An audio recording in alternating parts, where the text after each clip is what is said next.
Hello, sleepy traveller. Tuck yourself in, dim the room, and prepare for a peaceful drift through uneventful history. The dusty plains of 5th century BC China were a hotbed of chaos, ambition, and the occasional innovation in spear technology. Here, in the thick of the Warring States period, the nation was less of a cohesive empire and more like the world's most intense neighbourhood dispute. Picture it as a sprawling game of Risk, where every player is too stubborn to make alliances and everyone's convinced they're the next emperor in waiting. At the heart of the swirling vortex of power plays and territorial tiffs was a man whose name would echo through the ages. Sun Tzu, the military strategist with more wisdom than a fortune cookie factory. Sun Tzu's magnum opus, The Art of War, is as much a manual for military strategy as it is a guide to navigating the office politics of your average modern corporation. But before we dive into the 13 chapters of sage advice and tactical brilliance, let's set the stage. Ancient China at this time was divided into numerous states, each ruled by a warlord who fancied himself as the next big thing. These states were constantly at each other's throats, vying for dominance, land, and resources. You could say they were like the Kardashians, but with more swords and fewer reality TV shows. The political landscape was a tangled mess of alliances and betrayals, where keeping friends close and enemies closer wasn't just good advice, it was a survival mechanism. The geographical spread of these states was vast, stretching thousands of miles, from the fertile plains of the Yellow River to the rugged terrains of the Qin Mountains. In this cutthroat environment, the art of war was not just about brute force, it was about brains over brawn, strategy over strength. Enter Sun Tzu, a man whose strategic mind was as sharp as the weapons his contemporaries brandished. He was a general, a philosopher, and if rumour serves him right, an occasional magician when it came to battlefield tactics. His insights into warfare were as valuable then as they are today, though these days they're more likely to be quoted in a boardroom than a battlefield. Sun Tzu's wisdom was like ancient China's version of a TED Talk, minus the PowerPoint and with a lot more emphasis on not dying. Now, let's talk numbers. The Warring States period saw China split into 7 major states: Qin, Chu, Qi, Yan, Han, Wei, and Zhao. Each state was governed by its own set of rules and ambitions, leading to an almost never-ending cycle of conflict. These weren't small skirmishes either. We're talking full-scale wars involving tens of thousands of soldiers. For instance, the Battle of Changping in 260 BC saw the Qin state face off against the Zhao state, with a staggering death toll estimated at 400,000. That's not just a battle, that's a population getting wiped out. Resources were a big deal too. Control over fertile lands meant more food, and more food meant larger armies. It's a simple equation really. More rice equals more soldiers to toss into the meat grinder of war. And in a time where the average farmer was more likely to meet his end on the battlefield than in the comfort of old age, the stakes were as high as they were grim. Yet, for all the bloodshed, there was a peculiar kind of order to the chaos. The warlords weren't just swinging swords and hoping for the best. They were employing strategies that would make a chess grandmaster blush. This is where Sun Tzu's teachings came into play. He preached the importance of knowing your enemy as well as yourself. His famous line, "If you know the enemy and know yourself, you need not fear the result of 100 battles," is a testament to the cerebral nature of warfare during this era. The geopolitical landscape was one of constant flux. Borders shifted like sands in a desert, with towns and cities changing hands as often as one might change socks. This instability was both a curse and a boon. It meant that leaders had to be as adaptable as they were ruthless. A successful ruler wasn't just a warrior, he was a strategist, a politician, and sometimes, if the situation called for it, a diplomat. Yet for all the strategic brilliance, the human cost was enormous. The relentless pursuit of power left countless villages burned, families torn apart, and lives lost. In the grand chessboard of Chinese warfare, the pawns were often the first to fall. But that's the thing about power. It's a hungry beast that demands constant feeding. Sun Tzu's teachings, however, offered a glimmer of hope in this brutal landscape. His emphasis on strategy, intelligence, and the psychological elements of warfare provided a framework that went beyond the clashing of swords. He understood that the greatest victory was not in the battle itself, but in the art of avoiding it altogether. So, While these warlords were busy playing their high-stakes game, Sun Tzu was busy writing the ultimate playbook. The art of war remains a testament to the power of the mind over the might of the sword. It's a reminder that sometimes the best way to win isn't to fight at all, but to outthink, outsmart, and outmaneuver. And in the cutthroat world of 5th century BC China, that was the real art of war. And so, as Sun Tzu penned his legendary guide to warfare, he wasn't just sketching out military tactics, he was writing a manual for life. Sure, it was rooted in the chaos of 5th century BC China, but the beauty of Sun Tzu's wisdom is its timelessness. Let's dive headfirst into some of his most famous maxims and see how they still resonate in our modern-day battles, whether that's in a boardroom or, heaven forbid, at the family dinner table. One of Sun Tzu's most quoted nuggets of wisdom is, "All warfare is based on deception." Now, this doesn't mean you should start lying to your mom about how many cookies you ate, but in the context of warfare or even business strategy, it's about being unpredictable. In Sun Tzu's time, this meant using decoys to mislead the enemy or feigning retreat to lure them into a trap. Fast forward to today, and it's not much different. Think of companies like Apple, which keeps its cards close to its chest, releasing products with a level of secrecy that would make the CIA proud. It's all about misdirection to keep competitors guessing. Then there's the classic, the supreme art of war is to subdue the enemy without fighting. Now, here's a strategy that could save a lot of aspirin for all those headaches caused by unnecessary conflict. Sun Tzu understood that the best victory is one where no blood is shed. In his era, this might have meant forming strategic alliances or showing such overwhelming strength that the enemy surrendered without a fight. Today, it could be about negotiating a deal so sweet that even your fiercest rival can't refuse. It's the art of winning hearts and minds without unsheathing the proverbial sword. Of course, Sun Tzu didn't just deal in philosophical musings. He had a knack for the nitty-gritty details of warfare logistics, which were just as crucial back then as they are now.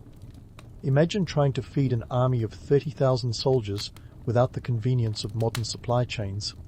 No Amazon Prime to deliver provisions to the front lines. No Grubhub to drop off a hot meal. Armies in ancient China had to be masters of improvisation and sustainability. Troops often carried dried meat and rice, but when the going got tough, they foraged or requisitioned supplies. Fancy speak for taking what they needed from the local population, which wasn't always a hit at the local farmers' market. And let's not forget the engineering feats required for those epic sieges. In Sun Tzu's day, soldiers weren't just fighters, they were also part-time engineers, tasked with building siege engines like battering rams and catapults. These weren't lightweight contraptions you could whip up in an afternoon. We're talking about machinery that could weigh several tons and require dozens of men to operate.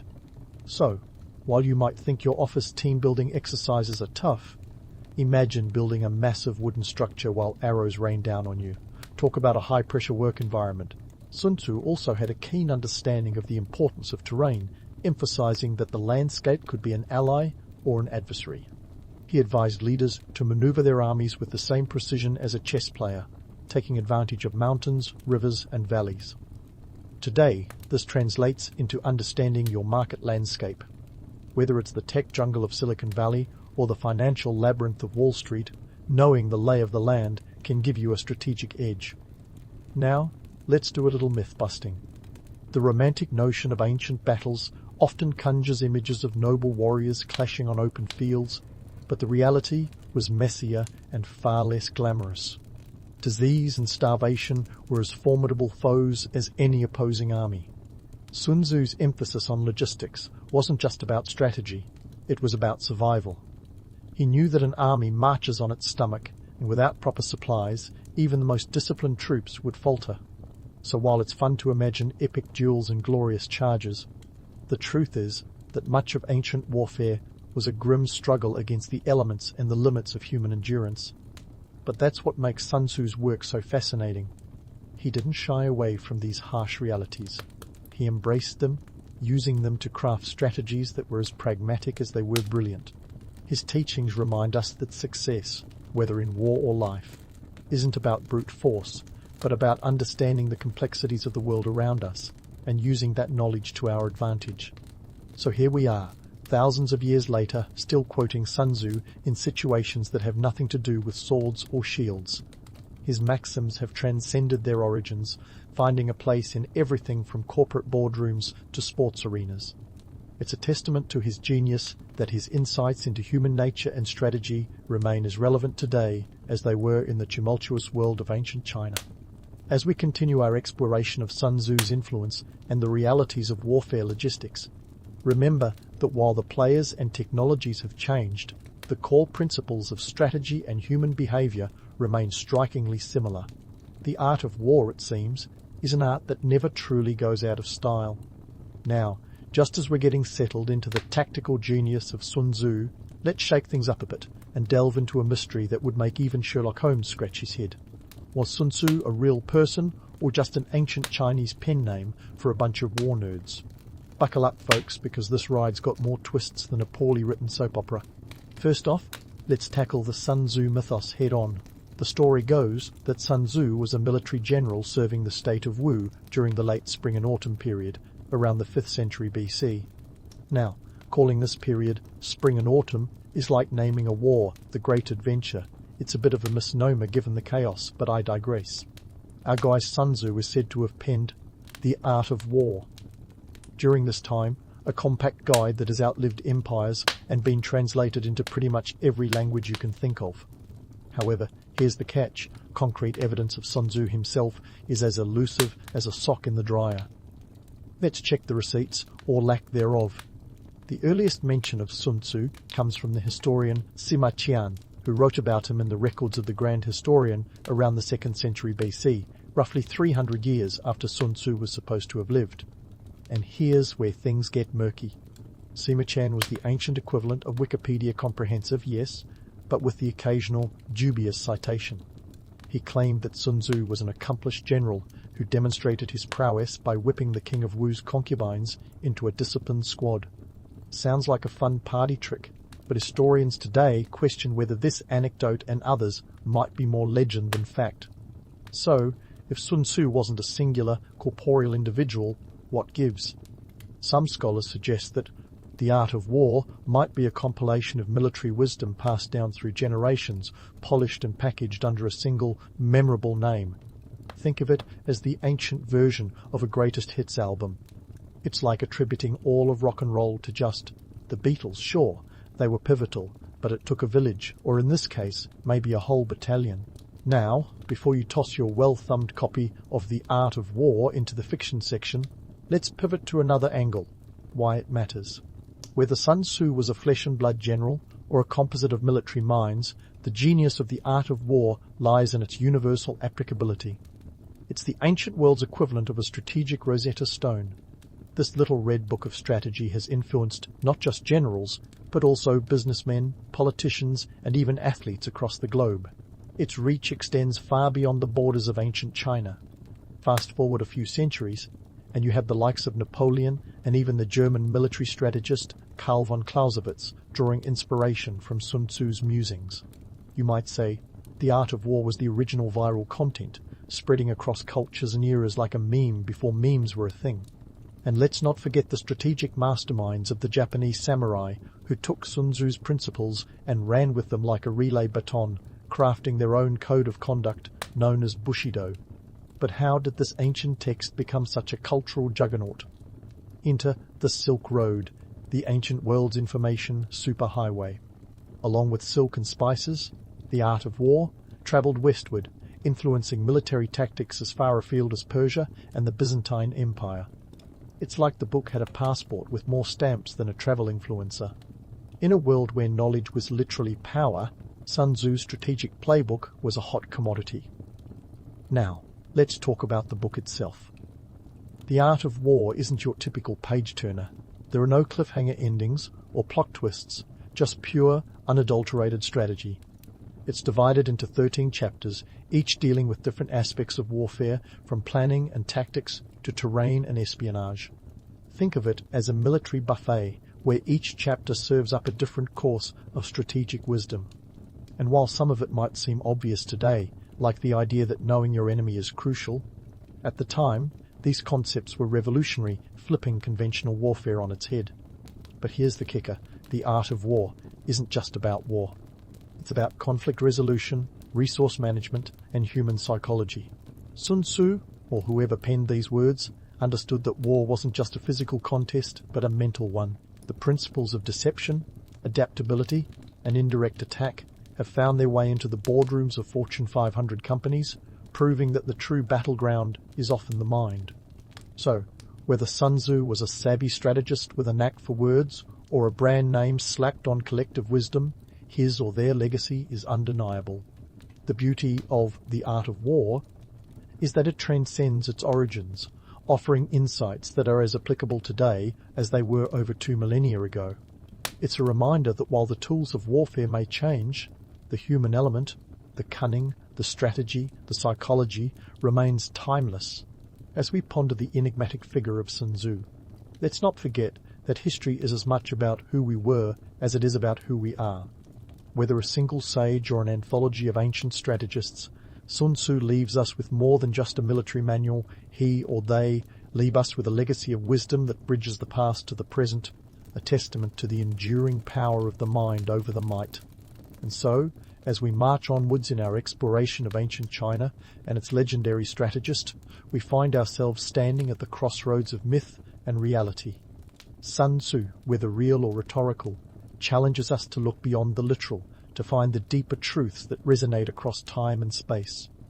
In the end, perhaps the greatest art of war is not in the fighting, but in the understanding, and that, my friends, is a battle worth winning.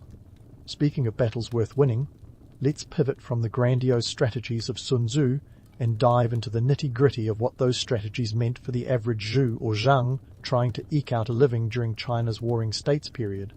Because let's face it, when the generals were busy outsmarting each other with Sun Tzu's playbook, someone still had to figure out where their next meal was coming from, right? First up, the humble farmer. Picture this. You've spent months nurturing your rice fields, only to have them trampled by a stampede of soldiers who are more interested in using your plot as a campground than acknowledging your agricultural genius. As romantic as warfare might seem, with its epic battles and legendary commanders, it was anything but for those caught in the crossfire. The average peasant didn't have time to ponder the art of war. They were too busy dealing with the art of survival. Economically speaking, the warring states period was a bit of a mixed bag for farmers.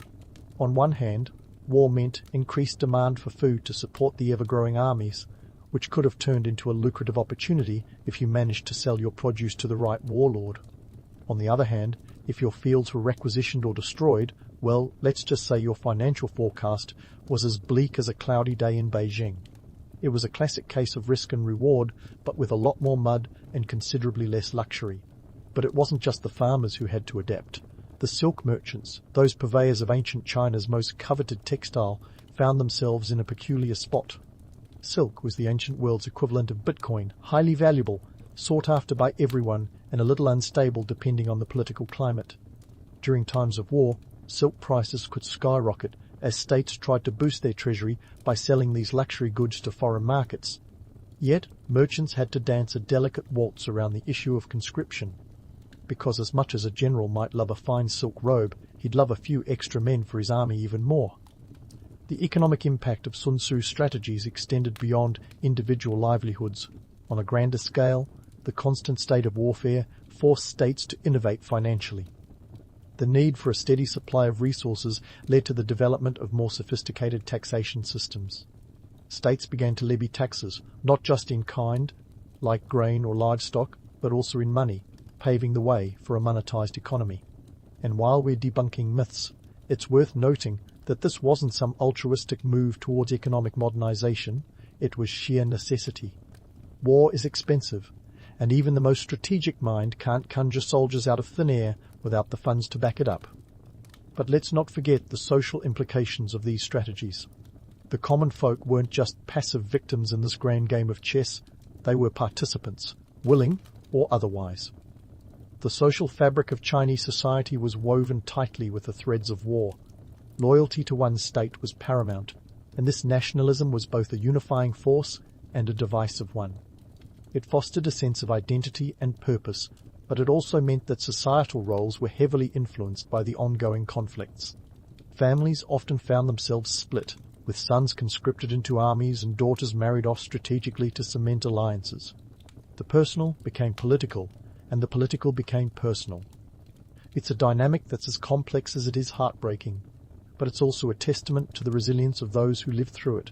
The strategies outlined in The Art of War weren't just theoretical musings, they were lived experiences shaping the daily lives of millions. Now, let's talk governance. Warring states needed to be lean, mean fighting machines, and that required a certain level of bureaucratic efficiency. States with more centralized governments could mobilize resources and manpower more effectively, leading to a push towards consolidation and centralization of power. This shift would lay the groundwork for the eventual unification of China under the Qin dynasty. But that's a story for another day. For now, it's enough to say that Sun Tzu's strategies didn't just win battles, they helped reshape the very structure of Chinese governance. And here's a little nugget of irony to chew on. While the warlords were busy following Sun Tzu's advice to outmaneuver their enemies, they were also laying the foundation for their own obsolescence. The strategies that emphasized intelligence, deception, and adaptability eventually led to the rise of a more sophisticated state machinery that prioritized centralized control over individual heroics.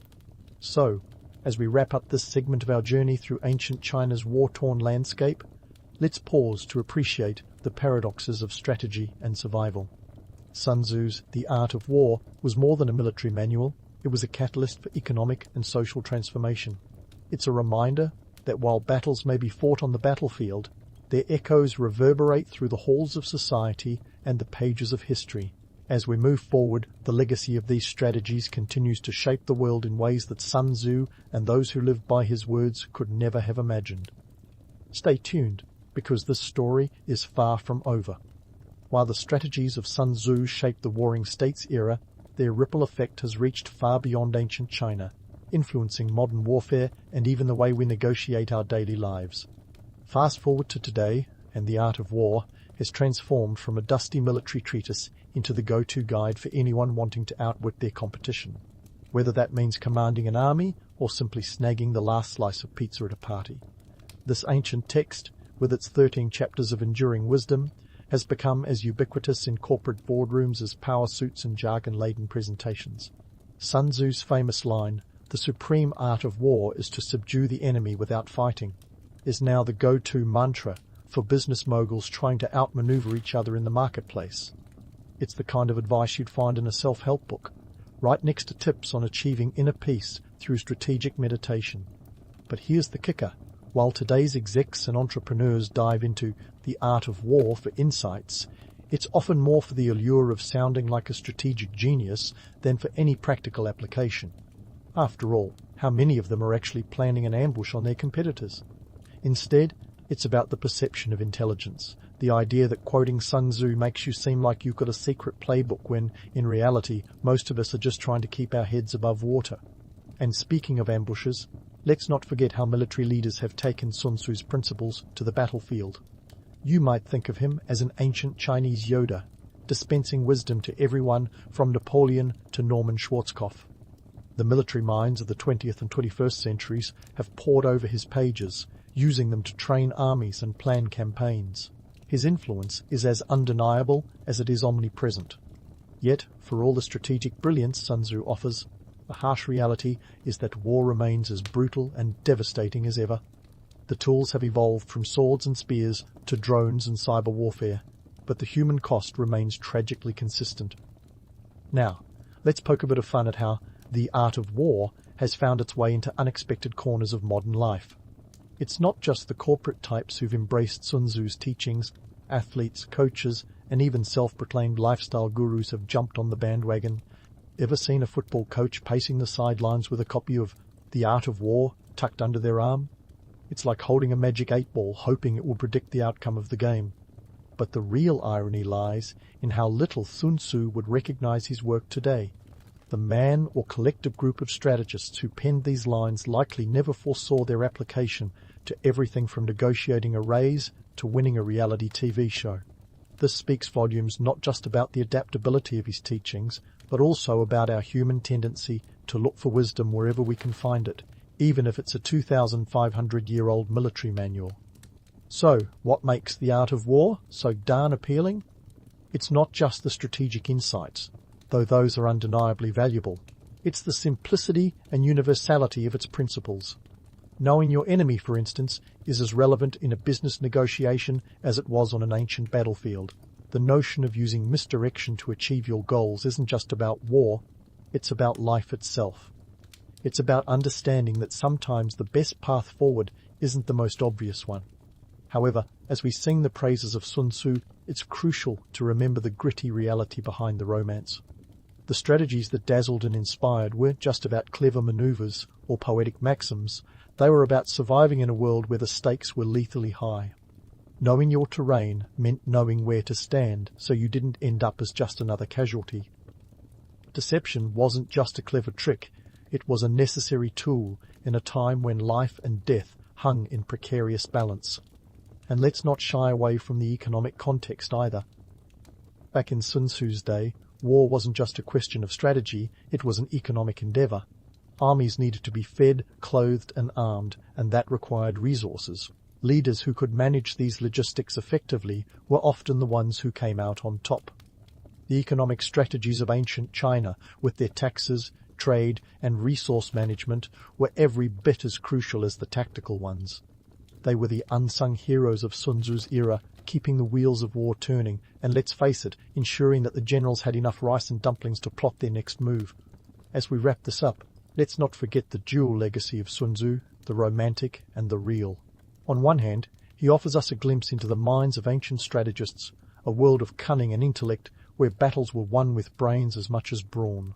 On the other hand, he reminds us of the harsh realities of conflict, the economic and human toll that war exacts. In the end, The Art of War is much more than a book, it's a reflection of human nature itself. It reminds us that strategy is as much about understanding ourselves as it is about understanding our enemies.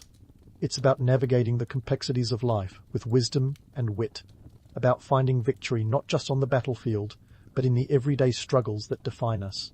Whether you're a leader of armies, a CEO, or simply someone trying to make it through the week, there's something in Sun Tzu's teachings for you. And that, my friends, is a legacy worth contemplating. So, as you close the book on this chapter of history, remember that the art of war is the art of life. It's about finding strength in intelligence, courage in adversity, and wisdom in experience. Whether you're on a battlefield, in a boardroom, or just trying to win the daily grind, let the teachings of Sun Tzu guide you, not just to victory, but to understanding. And that, in the grand scheme of things, may be the greatest victory of all. As the sun rose over the dusty cobblestones of Sines, Portugal, in the year 1469, little did anyone suspect that a baby named Vasco da Gama, the future bane of many a ship's crew, had just entered the world. His arrival coincided with a period when Portugal was the Elon Musk of maritime exploration, obsessed with the idea of finding new trade routes like a dog chasing its own tail around the globe. Back then, the spice trade was the equivalent of today's tech industry. Imagine black pepper as the blockchain of the 15th century. Everyone wanted a piece of it, and it promised riches beyond imagination. The economic pressures were palpable. Europe was hungry, and not just for food. It was clamouring for spices, silks, and all those exotic goodies that made the medieval palate dance with joy. This was the age when nutmeg was worth more than gold, and Vasco's Portugal was determined to get its hands on it, even if it meant sailing off the edge of the known world. Vasco grew up in a world where the royal court's expectations were as high as the crow's nest on a Portuguese caravel. Young da Gama was the son of Estevão da Gama, a knight and a court official who had a few connections and a lot of ambition, the kind that could propel his son to greatness or at least get him a decent job. Vasco's early life was a mix of privilege and pressure. Think of him as a 15th century overachiever, the kind of guy who would have aced his SATs while also running a startup on the side. If SATs or startups had existed, that is. Instead, Vasco's first steps into navigation were less about test scores and more about surviving the rigours of the sea and the whims of the court. His education was a robust blend of mathematics, astronomy, and the art of not getting scurvy. All essential skills for a budding navigator. He spent his youth learning to read the stars, a skill that would eventually guide him through the treacherous waters of the Atlantic and beyond. Despite his future accomplishments, Vasco wasn't always the paragon of maritime virtue. Picture a young Gama getting into trouble, perhaps for sneaking off to the docks to ogle the ships and dream of distant lands rather than focusing on his studies. It's said that his youthful misadventures occasionally landed him in hot water, literally. Legend has it that he once fell into the harbour, an incident that might have been brushed off with a laugh, but in reality probably earned him a stern talking to from his father, who likely reminded him that drowning was not a viable career option. Portugal, meanwhile, was a place where dreams of exploration were turning into royal decrees. The court was like a medieval shark tank, with King John II and later King Manuel I as the main investors in this high-stakes game of global monopoly. They were eager to outdo the Spanish, whose Christopher Columbus had recently hit the jackpot by stumbling upon the Americas. The pressure was on for Portugal to find its own route to the east, bypassing the overland routes and their exorbitant tolls.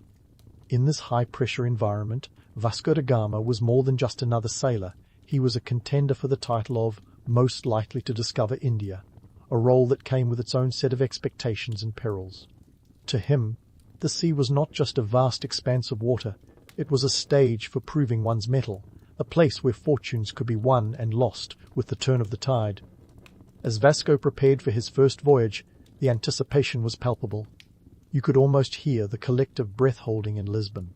Here was a man on the brink of history, ready to leap into the unknown, driven by ambition, a little bit of youthful recklessness, and perhaps a dash of something to prove. He was setting out to chart a course that would forever change the world, not just for Portugal, but for the entire globe.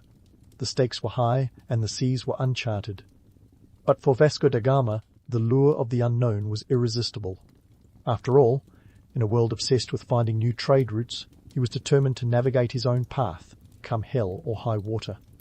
And so, the stage was set for the epic voyages that would define his legacy and reshape the course of history. And so, with the ink barely dry on his royal orders, Vasco da Gama found himself at the helm of an audacious venture that would test his mettle more than any hypothetical SAT ever could. The year was 1497, and the stage was set for a maritime drama that would put even the most thrilling Netflix series to shame. With a fleet of 4 ships, the São Gabriel, São Rafael, Berrio, and a supply ship imaginatively named São Miguel. Vasco was ready to set sail on a journey that promised more than just a few postcards from exotic locales. Now, let's talk about these ships. Forget any romantic notions of gleaming vessels cutting elegantly through the waves. The reality? These ships were more akin to floating wooden crates, each about 27 meters long and 8 meters wide. Their stout builds were less about aesthetics and more about surviving the battering of the open ocean. Picture a 15th century version of a rugged SUV, minus the air conditioning and with considerably more leaking. Crews of about 150 men were packed into these vessels, along with enough supplies to last for what they hoped would be a 2-year journey. Spoiler alert, hopes often didn't match maritime realities. The packing list was as glamorous as you'd expect for a high-seas adventure. Think barrels upon barrels of salted fish, dried biscuits hard enough to chip a tooth, and wine that was less about savouring and more about surviving. Fresh produce was a luxury that disappeared quicker than good Wi-Fi at a music festival. As for the water, let's just say it aged in the barrels, though not like a fine wine, but more like a regrettable science experiment. Add to this delightful mix the challenge of unpredictable weather, and you've got a recipe for some serious seasickness. As the fleet hugged the African coast, the myth of the romantic explorer quickly unravelled. If you thought this was the 15th century equivalent of a luxury cruise, think again. Life on board was more about survival than sightseeing.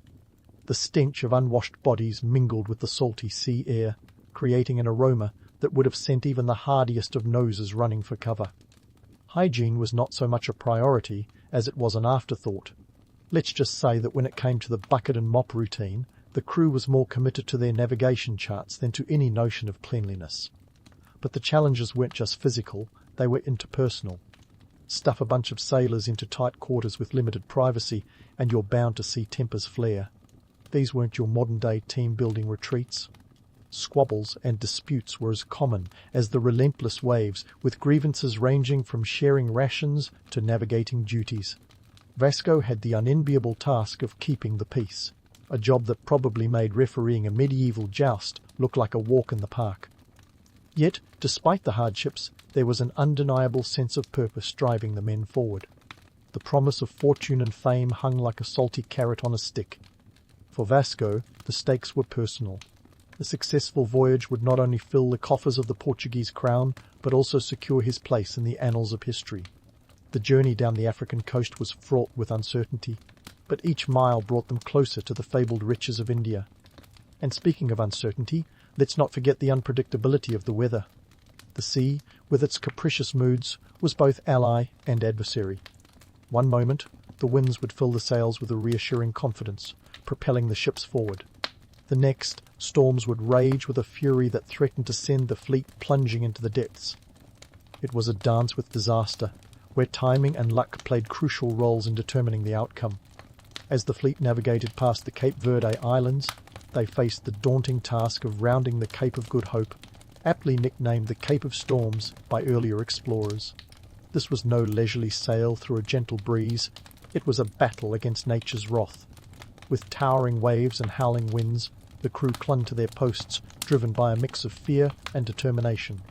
The Cape was a formidable foe, a watery gatekeeper to the riches that lay beyond. But Vasco da Gama wasn't one to back down from a challenge. With steely resolve and a fair share of nautical know-how, he led his ships around the Cape, a feat that marked a turning point in the voyage. It was a moment of triumph, one that underscored the resilience and grit required to succeed in the high-stakes world of exploration. Yet, as the fleet continued its journey along the eastern coast of Africa, new challenges awaited.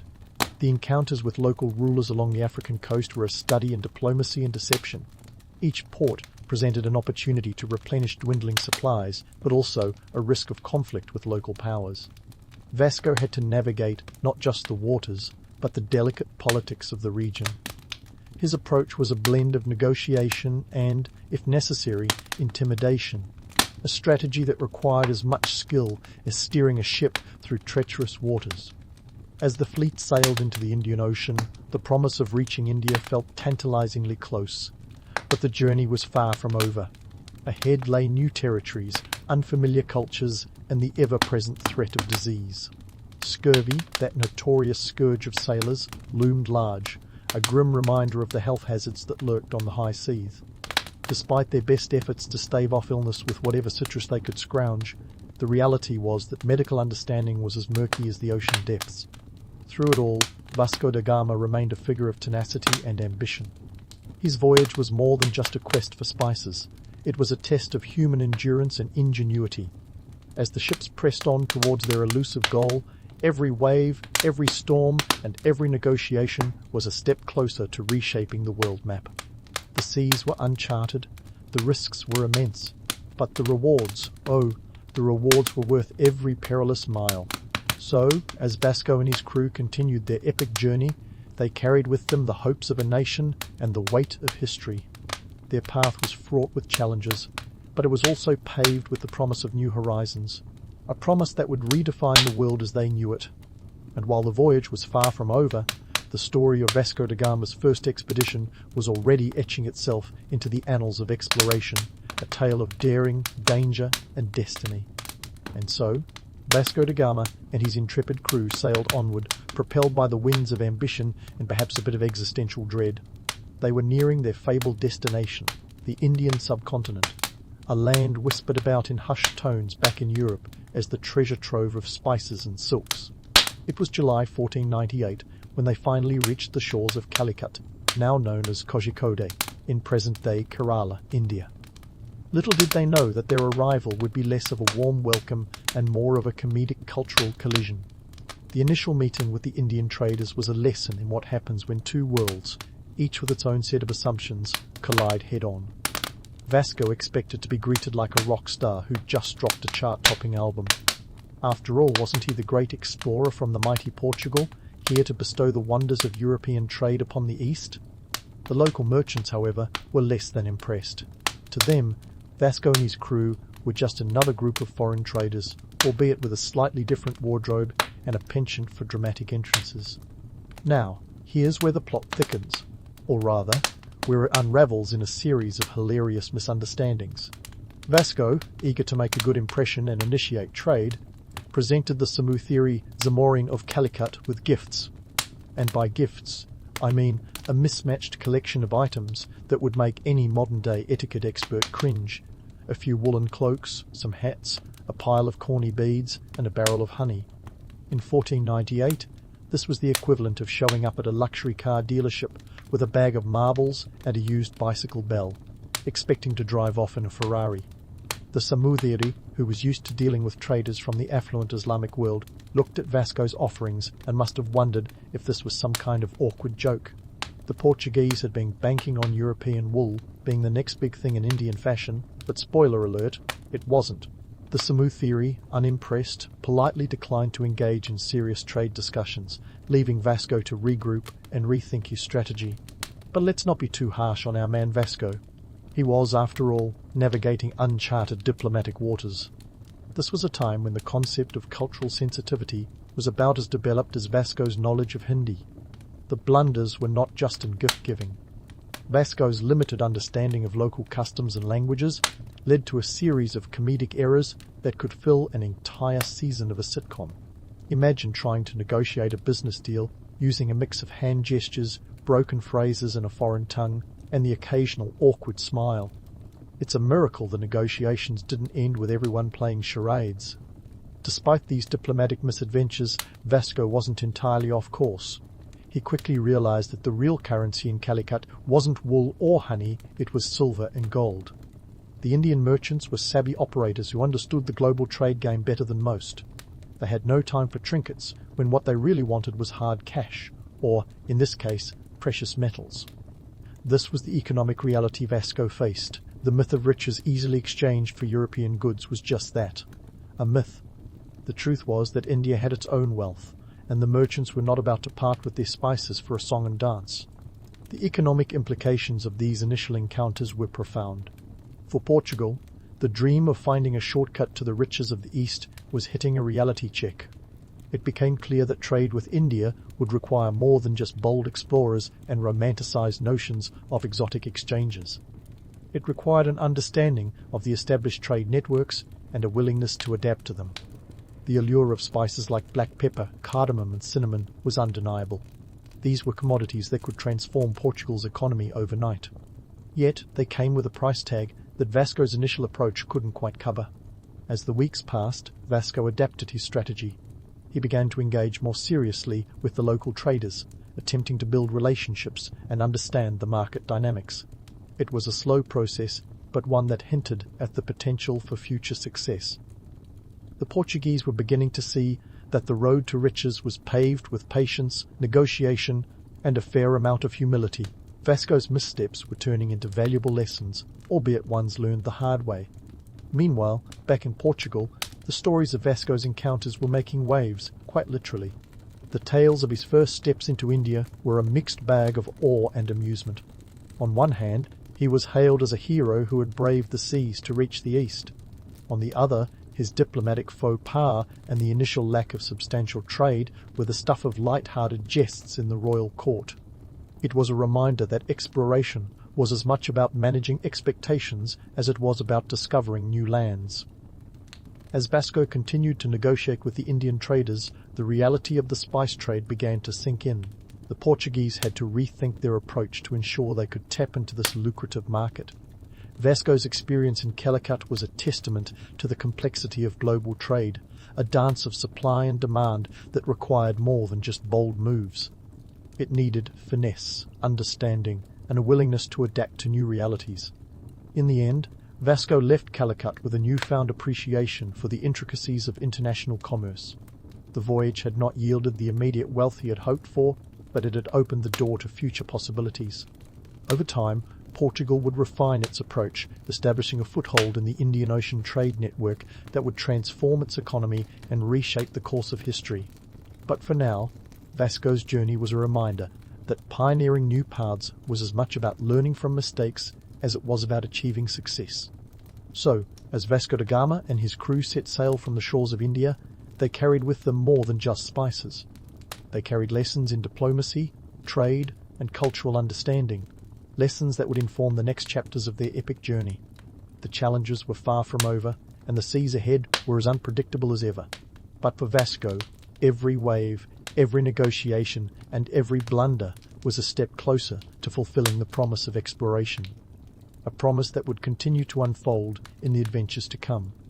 So, Vasco da Gama and his crew sailed back to Portugal, their ships groaning under the weight of new experiences and a few bags of spices for good measure. You'd think they'd return like rock stars after a world tour, but Vasco's homecoming was a bit more mixed than a teenager's Spotify playlist. Yes, he had technically made it to India and back, but the trip wasn't exactly a slam dunk in terms of immediate economic gain. Back in Lisbon, the royal court was buzzing with anticipation, a bit like waiting for the results of a reality show finale. Would Vasco be crowned the hero of Portugal, or would he be sent off with a pat on the back and a polite better luck next time? The stakes were high, and the court was as politically charged as a Twitter debate. King Manuel I, who had been Vasco's biggest backer, was eager to see some return on his investment. Now, let's talk about this royal court. Picture it as the medieval version of a high-stakes board meeting, with King Manuel as the CEO and Vasco as the freshly returned product manager who's just rolled out a new, risky initiative. The king had financed Vasco's journey to the tune of thousands of cruzados, a currency that was as precious then as Bitcoin is today, volatile and highly sought after. The court's upper echelons were filled with nobles who had their own interests in the spices and riches of the East. They were waiting to see if Vasco's voyage would bring them the economic windfall they had been promised. Despite the mixed results, Vasco was no fool. He knew that perception was half the battle, and he was ready to play the game. The myth-making process began almost immediately. Vasco's narrative was spun into an epic tale of adventure, bravery, and discovery. Sure, the initial trade haul wasn't exactly the treasure trove they had hoped for, but boy did it sound good in the retelling. Newspapers of the time, think of them as the medieval gossip rags, latched onto the story of Vasco's bold navigation and glossed over the less glamorous details, like the diplomatic blunders and cultural hiccups. Vasco's attempts to capitalize on his newfound fame were nothing short of Shakespearean in their ambition. He knew that a little bit of embellishment could go a long way in securing his place in history and, more importantly, his position at court. He painted himself not just as a navigator, but as a bridge between East and West, a harbinger of a new era of trade. In a world hungry for heroes, Vasco was determined to be the main course. Meanwhile, the economic impacts of his voyage were slowly coming into focus. Sure, the ships weren't overflowing with spices, but they had brought back valuable intelligence. The maps, charts, and knowledge of sea routes acquired during the journey were like a treasure map to future expeditions. They laid the groundwork for subsequent voyages that would eventually turn Portugal into a maritime superpower and spice trade magnate. The royal court, ever keen to cement Portugal's dominance, saw the potential in these findings. They began to strategize, planning future expeditions with the precision of a chess grandmaster. The idea was simple: use what Vasco had learned to outmaneuver the competition, namely the Spanish and the Venetians, who were already entrenched in the spice trade.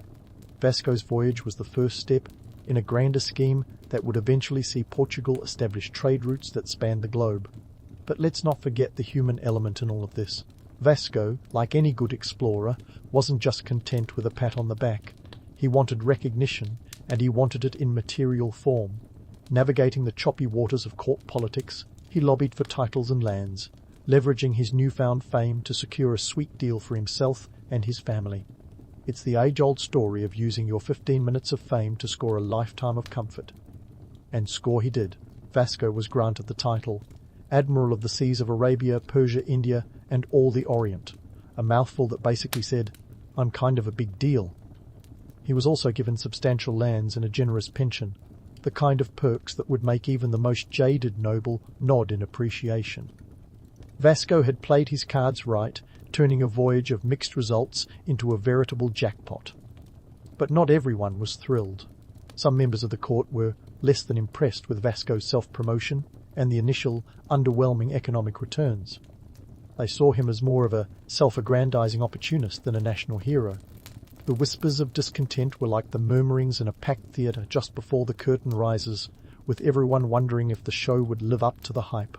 Yet, Vasco was adept at navigating not just the seas, but the treacherous waters of court intrigue. He knew that in the cutthroat world of politics, alliances were everything. He carefully cultivated relationships with key figures, ensuring that his position remained unassailable. It was a delicate dance, but one that Vasco performed with the skill of a seasoned diplomat. As the dust settled on Vasco's return, the myth-making machine went into overdrive. The tales of his voyage became more elaborate with each retelling, the lines between fact and fiction blurring faster than you could say historical revisionism. Vasco was transformed in the public eye into a larger-than-life figure, a symbol of Portugal's maritime prowess and a testament to the power of exploration. Yet, beneath the glittering veneer of legend lay the gritty reality of his journey. The economic impacts were real, but they were a slow burn, not the instant explosion of wealth that some had hoped for. The voyage had opened the door to the east, but it would take years of careful planning and execution to fully capitalize on the opportunities it presented. In the end, Vasco da Gama's return was a study in contrasts. A blend of triumph and skepticism, of myth and reality. He had navigated the seas and the court with equal dexterity, securing his place in history and setting the stage for Portugal's rise as a global trading power. His story was far from over, but for now, Vasco had proven that in the world of exploration, success was as much about perception as it was about discovery. As he basked in the limelight of his achievements, Vasco couldn't shake the feeling that his journey was just beginning. The sea still called to him, and the promise of new horizons loomed large on the horizon. For Vasco da Gama, the navigator's path was one of endless possibilities, where the next chapter of his epic tale awaited just over the horizon, ready to be written in the annals of history. As Vasco da Gama stood on the precipice of his next adventure, the siren call of the open sea was as irresistible as ever. It wasn't long before he was back at the helm, ready to tackle the oceans once more. Fast forward to 5002, and Vasco was setting sail again, this time with a fleet of 20 ships, a veritable armada compared to his first voyage. The mission? To establish Portuguese supremacy in the Indian Ocean trade, and, to put it bluntly, show everyone who the real boss of the spice trade was. This wasn't just a maritime jaunt for the sake of exploration, it was a calculated move in the high-stakes game of global commerce. King Manuel.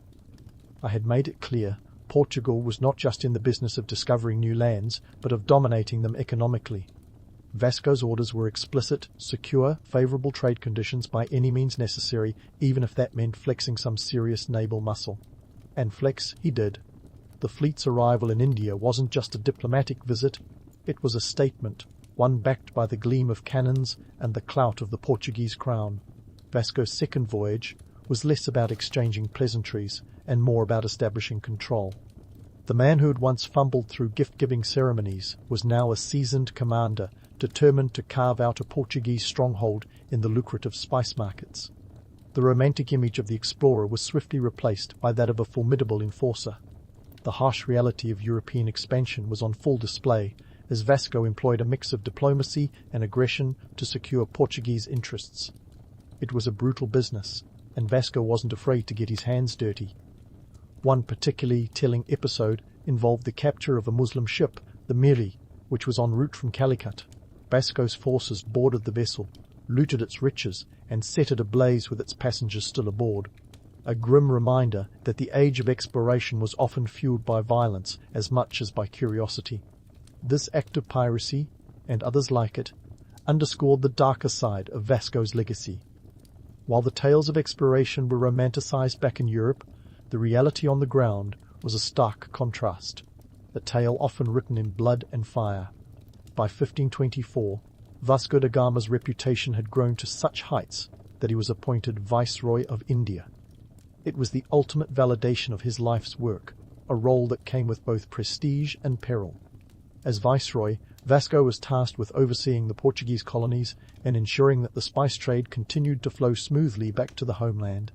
It was a role that demanded both political acumen and a ruthless streak, as Vasco navigated the complexities of colonial administration.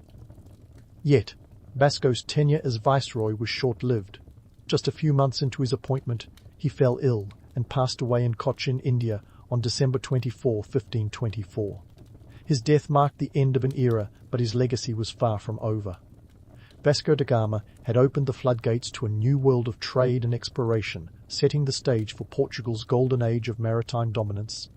His voyages had transformed the global economic landscape, forging new connections between continents and cultures. But let's not gloss over the human cost of this so-called progress.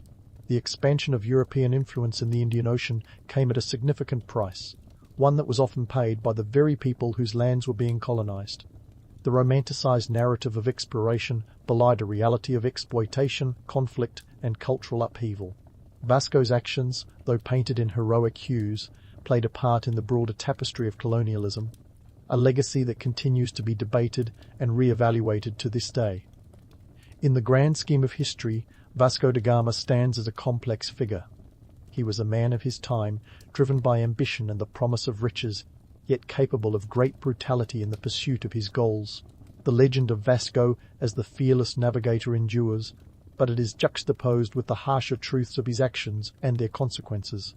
His voyages reshaped the world map and laid the groundwork for modern globalization, yet they also serve as a cautionary tale of the perils of unchecked power and the human cost of empire. As we reflect on Vasco's legacy, it's clear that his story is not just one of discovery, but also of disruption. The routes he charted opened new economic opportunities, but they also set in motion waves of change that would ripple across centuries. The spice trade, once the domain of a select few, became a global enterprise, and Portugal emerged as a key player on the world stage. Yet, the darker chapters of this history remind us that the pursuit of profit often came with profound ethical dilemmas.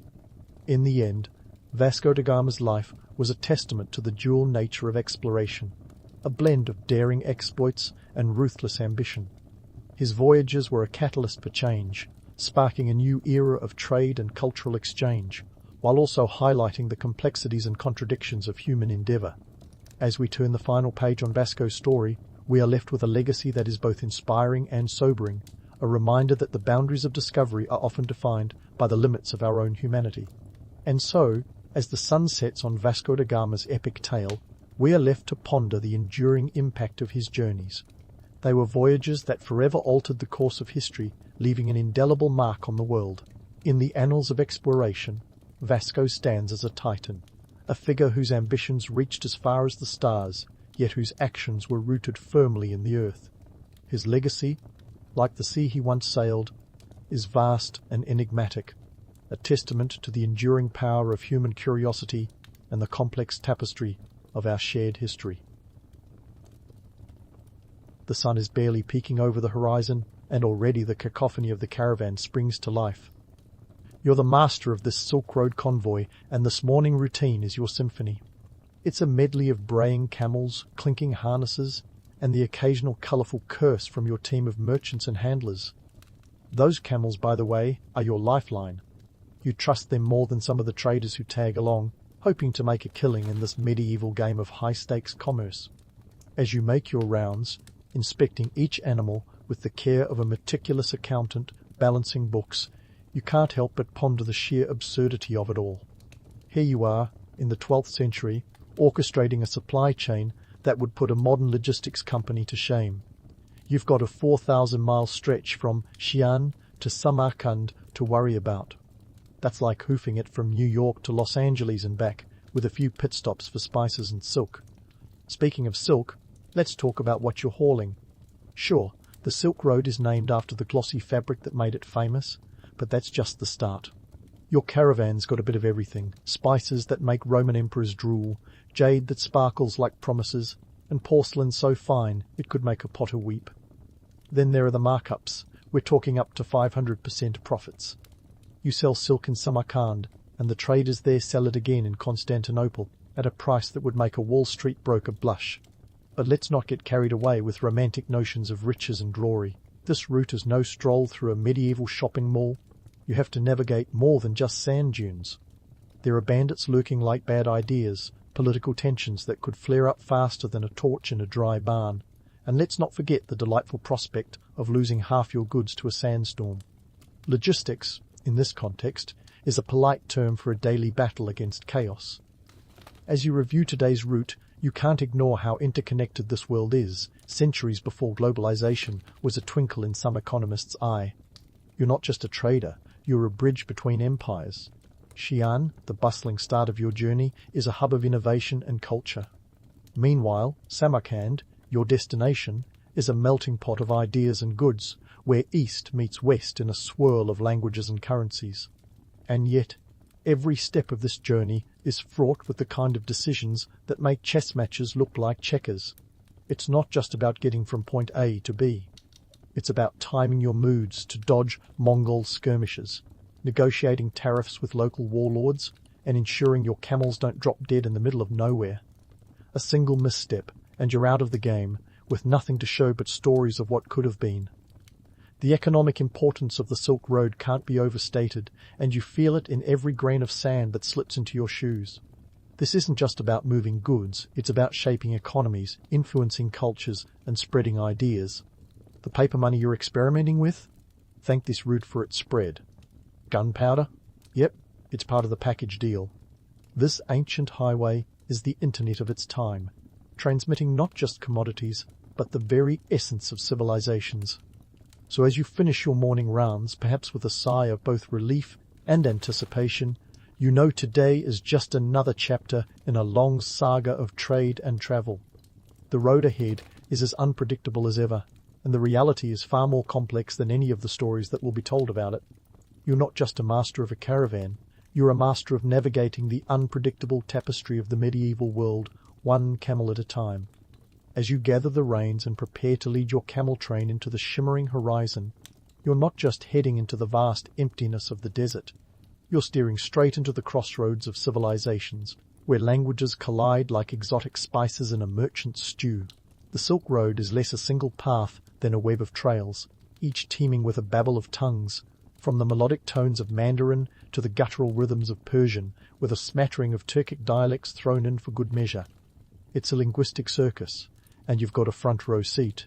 But don't be fooled by the cacophony into thinking this is some grand multicultural utopia. Navigating these cultures requires the finesse of a diplomat and the cunning of a trader. You're constantly switching hats today. You might be offering a respectful nod to a Persian noble, tomorrow deciphering the subtle cues of a Chinese bureaucrat.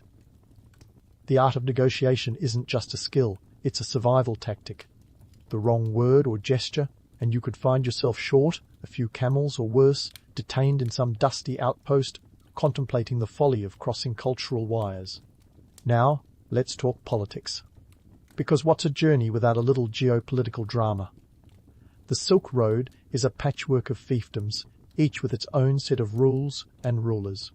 It's like playing a high-stakes game of chess with pieces that refuse to stay put. One moment, you're shaking hands with a Khan who's more interested in your silk than your soul. The next, you're bartering safe passage with a minor warlord who fancies himself the next Genghis Khan. It's a delicate dance where missteps can cost you more than just a tariff, they can cost you your life. And here's the kicker. These local rulers know they're sitting on a gold mine, and they charge accordingly. Toll fees, tariffs, and bribes. Oh, the bribes are the currency of the realm. It's the medieval version of paying for extra legroom on a budget airline, except the stakes are a tad higher. Failure to cough up the requisite baksheesh, and you might find your caravan rerouted through bandit territory, or worse, the dinner guest of a particularly unsavoury local potentate. Speaking of bandits, let's puncture that romantic balloon of the Silk Road as a highway of endless adventure. Sure, the tales of dashing rogues and treasure-filled caravans make for great fireside stories, but the reality is more grimy than glamorous. Bandits here are not the charming anti-heroes of legend. They're opportunists with a penchant for violence. They lurk in the shadowy crags and moonlit dunes, eyeing your goods like a cat eyeing a particularly plump mouse.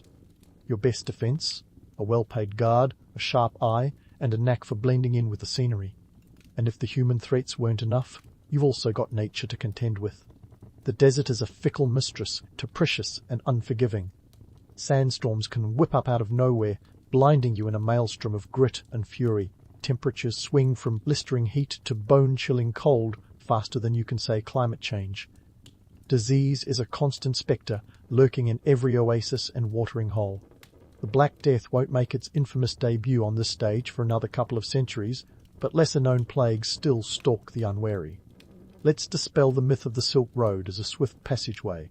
Your caravan plods along at a snail's pace, covering maybe 20 miles a day on a good stretch. It's less a race and more a marathon of endurance and patience.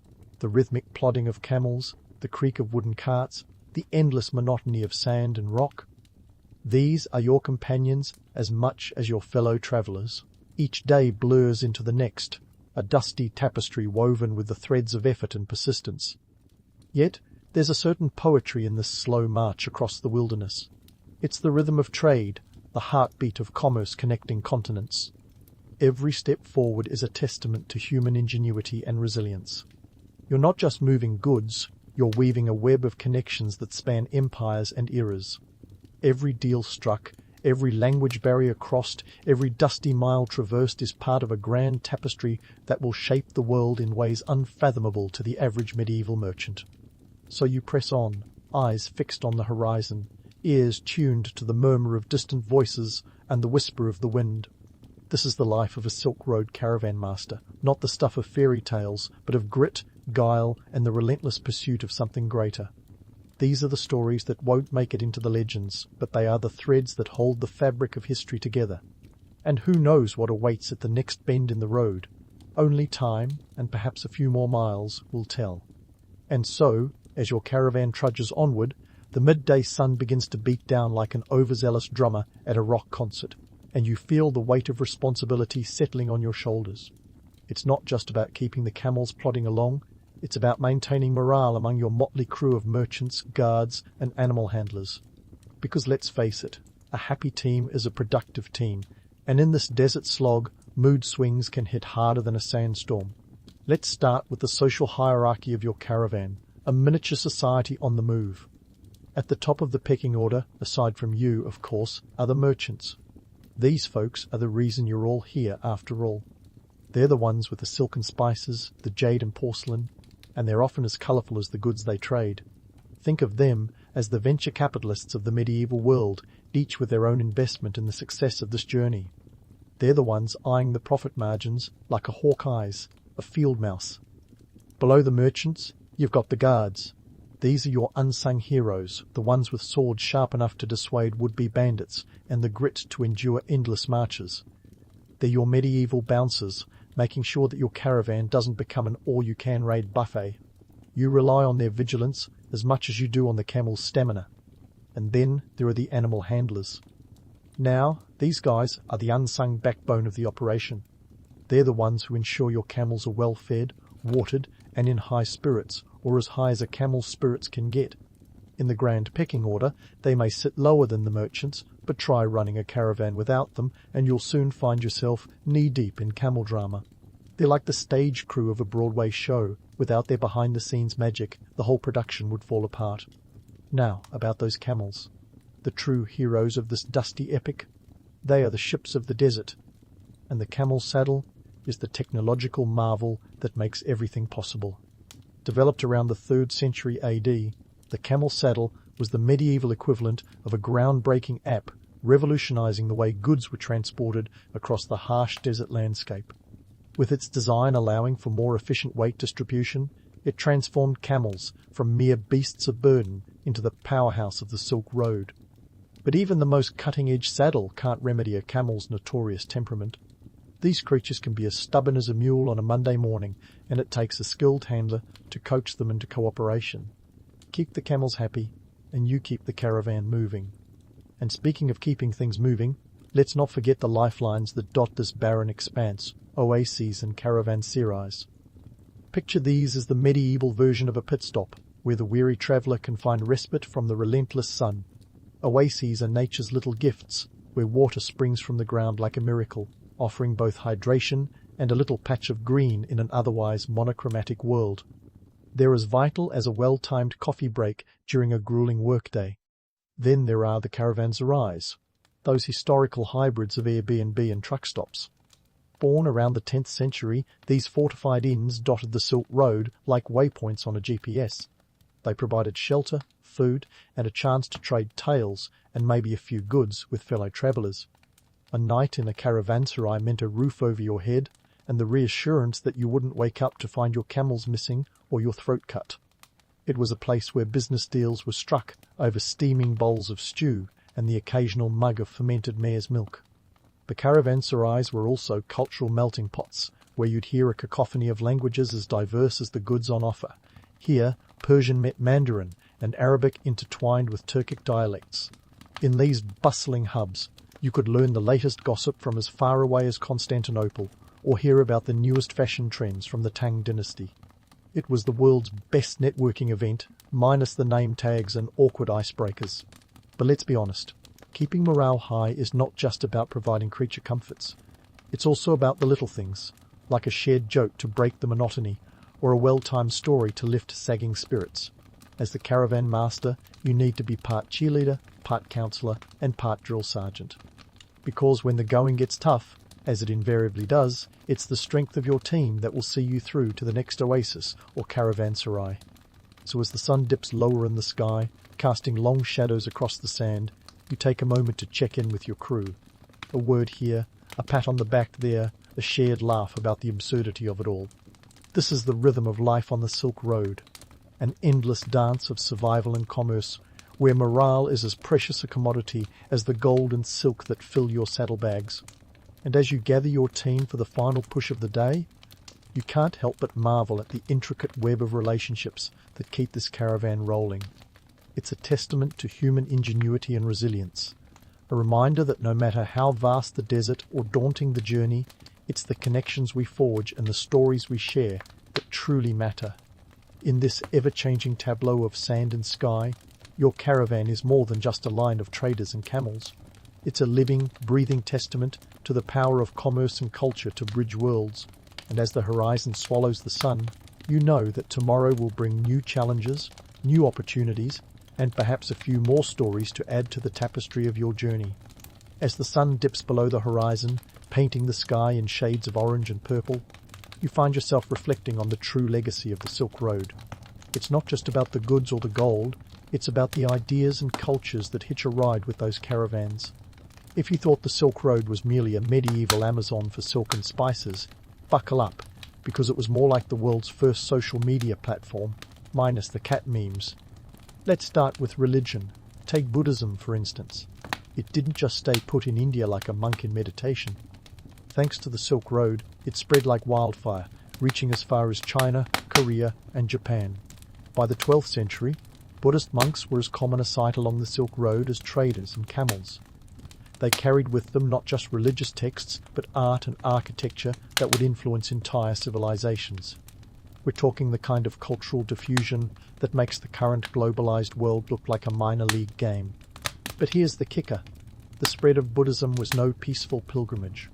Alongside its tranquil teachings came tensions and conflicts. Different sects vied for dominance, and local rulers sometimes found Buddhist practices at odds with their own power structures. It was less a seamless integration and more a series of negotiations, with the occasional skirmish thrown in for good measure. And while we're on the topic of religion, let's not forget about Islam and Christianity. Central Asia became a veritable melting pot, where Islamic scholars rubbed shoulders, figuratively of course, with Christian missionaries. The exchange of ideas was as rich as the spices being traded, with philosophical debates and theological discussions echoing across caravanserais. Yet, this wasn't some utopian dialogue of mutual respect and understanding. There were tensions aplenty, with doctrinal disputes sometimes boiling over into outright hostility.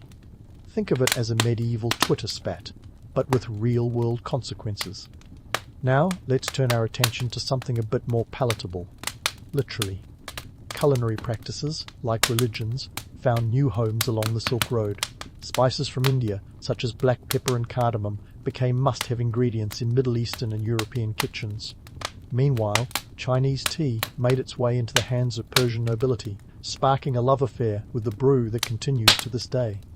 It's like a global potluck, where everyone's bringing their best dish to the table, except, with less Tupperware and more camel saddlebags. But don't romanticize it too much. This culinary cross-pollination wasn't always a harmonious exchange of recipes. Sometimes it was driven by necessity, with travelers adapting local ingredients out of sheer survival instinct. And let's not forget the occasional foodborne illnesses that swept through caravans faster than you can say spice trade.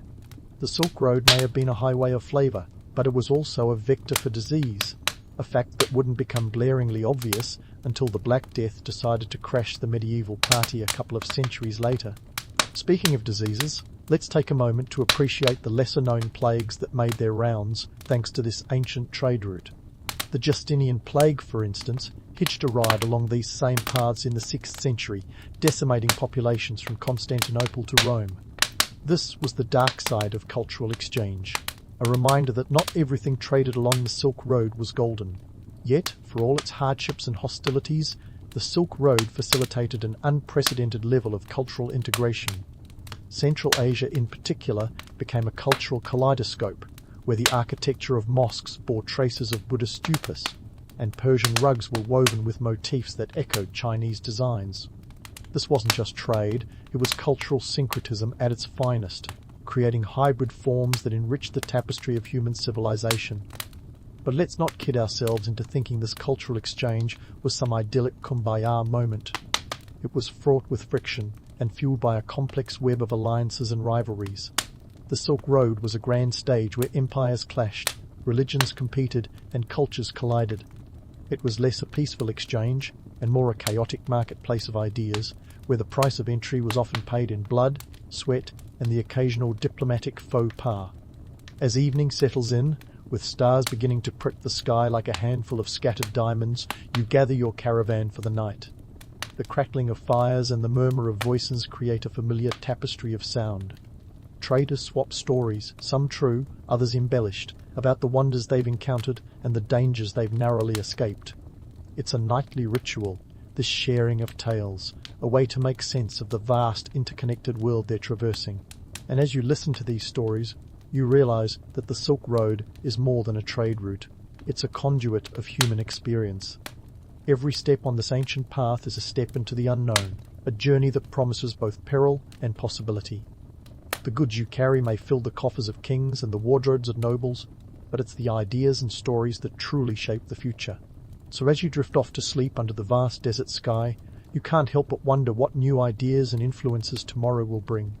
In this ever-evolving landscape, the only constant is change, and the knowledge that you are part of a grand, unfolding narrative that spans continents and centuries. The Silk Road is not just a road, it's a living, breathing testament to the power of connection, a reminder that even in the harshest of landscapes, humanity finds a way to thrive. As you lie under that vast desert sky, it's hard not to marvel at how the Silk Road, this dusty lifeline stretching across continents, has connected disparate worlds in ways that even the most ambitious philosophers of the time couldn't have imagined. It's gone beyond being just a trade route. It's become the groundwork for what we now call globalization. Yes, before there was a global village, there was the Silk Road, a global bazaar on camelback. Consider the economic ripple effects that began in the bustling markets of Xi'an and reached the opulent courts of Europe. The trade of silk, spices, and other luxuries wasn't just about fattening the coffers of a few merchants. We're talking about a network that influenced entire economies. Cities that were once humble outposts became thriving metropolises, their fortunes tied to the ebb and flow of caravans. Places like Samarkand and Bukhara, they owe their golden ages to this trade artery, turning into cosmopolitan hubs where Persian poets and Chinese scholars swapped ideas over steaming bowls of noodles. But let's not romanticize this too much. This economic boom wasn't an evenly distributed gift, it was more like a lottery, where some cities hit the jackpot while others languished in poverty. The wealth generated often stayed in the hands of a privileged few local rulers, powerful merchants, and the occasional enterprising warlord. The average trader or craftsman might see a piece of the pie, but it was more likely a crumb than a slice. The inequalities were as vast as the deserts you crossed, a stark reminder that the Silk Road was as much about exploitation as it was about exchange. And speaking of exploitation, the labour force that kept the Silk Road moving wasn't exactly lounging in luxury. From the camel handlers to the artisans producing those coveted silk garments, the human cost was high. It's easy to romanticize the idea of a bustling caravan, but behind the scenes it was often a grind of back-breaking labour and low wages. Those magnificent goods that bedazzled European nobility, they were the result of sweat and toil, a testament to the grit that underpinned this grand exchange. Now, let's fast forward to the late 15th century. The world was about to get a whole lot wetter thanks to the rise of sea trade. Enter the age of exploration, where adventurers like Vasco da Gama decided that the ocean was their new playground. By 1498, when da Gama found a sea route to India, the Silk Road's dominance was on borrowed time. Why slog through deserts and mountains when you could set sail and let the wind do the heavy lifting? The Silk Road began to decline, not with a bang, but with the steady creak of wooden ships. But don't shed a tear just yet. The legacy of the Silk Road is as enduring as the sands it once traversed. You see, those ancient caravan routes laid the groundwork for the interconnected world we live in today. Modern trade routes, from the Suez Canal to the Trans-Siberian Railway, owe a debt to these early paths and their intrepid masters. The spirit of the Silk Road lives on in the global economy, a testament to the enduring power of human connection. And what about the cultural impacts? The Silk Road was a two-way street, and the exchange of ideas was as vital as the exchange of goods. European Renaissance thinkers, like Marco Polo, were inspired by tales and technologies from the East. Concepts like paper money and gunpowder weren't just nifty inventions, they were game changers, reshaping societies in fundamental ways. This cross-pollination of ideas fueled progress, driving innovation in fields ranging from medicine to mathematics. Yet, let's not gloss over the darker side of this cultural exchange. The spread of disease, the clash of religions, and the exploitation of resources were also part of the package. The Silk Road was a complex tapestry, woven with threads of both progress and peril. As you drift toward sleep, it's worth pondering the lessons of this ancient network. The Silk Road teaches us that trade is more than just a transactional exchange. It's a profound human endeavor that can unite and divide, enrich and exploit, create and destroy. It's a reminder that beneath the allure of silk and spices lies a story of human ambition and resilience, a story that's still being written today. So, as you close your eyes, remember that the Silk Road wasn't just a path through the desert, it was a journey through the heart of human history. And in that journey, we find not just the origins of globalization, but a mirror reflecting our own interconnected world. This ancient road, with its camel caravans and caravanserais, may have faded into the annals of history, but its legacy endures in every trade route and cultural exchange that shapes our modern lives. And that, my friend, is the true treasure of the Silk Road, a legacy as rich and textured as the finest silk. Ancient Egypt, where the afterlife wasn't just a vague, misty concept, but a full-blown national obsession. You'd think they were planning a vacation with all the attention they lavished on it. But this was no ordinary holiday. It was eternity we're talking about. And prepping for eternity wasn't as simple as packing a swimsuit and sunscreen. No, these folks went all out, crafting a meticulous process known as mummification. Why, you ask? Because in Egypt, cheating death wasn't just a pipe dream. It was the ultimate goal. Now, before we get into the nitty-gritty of wrapping up bodies like ancient burritos, let's talk about why they bothered in the first place. The short answer, the afterlife, was the real deal. To the Egyptians, the journey beyond death was more certain than a Monday morning hangover. The entire society was like a giant pyramid scheme, pun fully intended, where the point was to secure a posh spot in the afterlife. Forget about beachfront property. These folks were aiming for an eternal paradise known as the Field of Reeds, a place where the beer flowed like the Nile and everyone had front row seats in heaven. But there's a twist. Getting into this exclusive club required more than just a golden ticket. You needed your body to stay intact. Enter mummification, a process more complex than assembling IKEA furniture with none of the handy little instruction booklets. The Egyptians believed that preserving the body was essential because the soul, comprised of several parts like the car and the bar, needed a physical form to hang out in. Without a body, the soul would be like a Wi-Fi signal without a router, completely lost. Now, let's bust a myth right here. Not every Egyptian was buried with a pyramid's worth of gold. Sure, King Tut and his golden goodies make for a great headline, but the reality was a lot less glamorous for your average Joe. or should we say, average horem-heb. Mummification was a costly venture, and not everyone could afford the deluxe package. We're talking about a process that could set a family back as much as a small house. The economic implications were hefty, with funeral expenses sometimes equating to a few years' salary. Imagine saving up for your whole life just to end up in a sarcophagus. Now that's dedication. The financial burden of mummification was so significant that it spawned an entire industry. Embalmers were the original undertakers, and they didn't come cheap. Their services ranged from economy class, where bodies were simply wrapped in linen, to first class, complete with ornate coffins and canopic jars for storing those pesky internal organs. It was capitalism at its best, or worst, depending on how you look at it. But let's not forget the political angle. Mummification was also a tool for maintaining power. Pharaohs used elaborate burials to reinforce their divine status, ensuring they'd be remembered as gods on earth and in the afterlife. This wasn't just about personal vanity, it was a political strategy. By investing in monumental tombs, the ruling class was solidifying their legacy, making sure their names would echo through eternity like a bad pop song. And while the pharaohs were busy building their brand, the economy hummed along with jobs in construction, artistry, and even tomb raiding. Because, let's face it, where there's treasure, there's trouble. So how did the average Egyptian manage to finance their afterlife plans? Well, it often involved a lifetime of saving, much like modern retirement plans.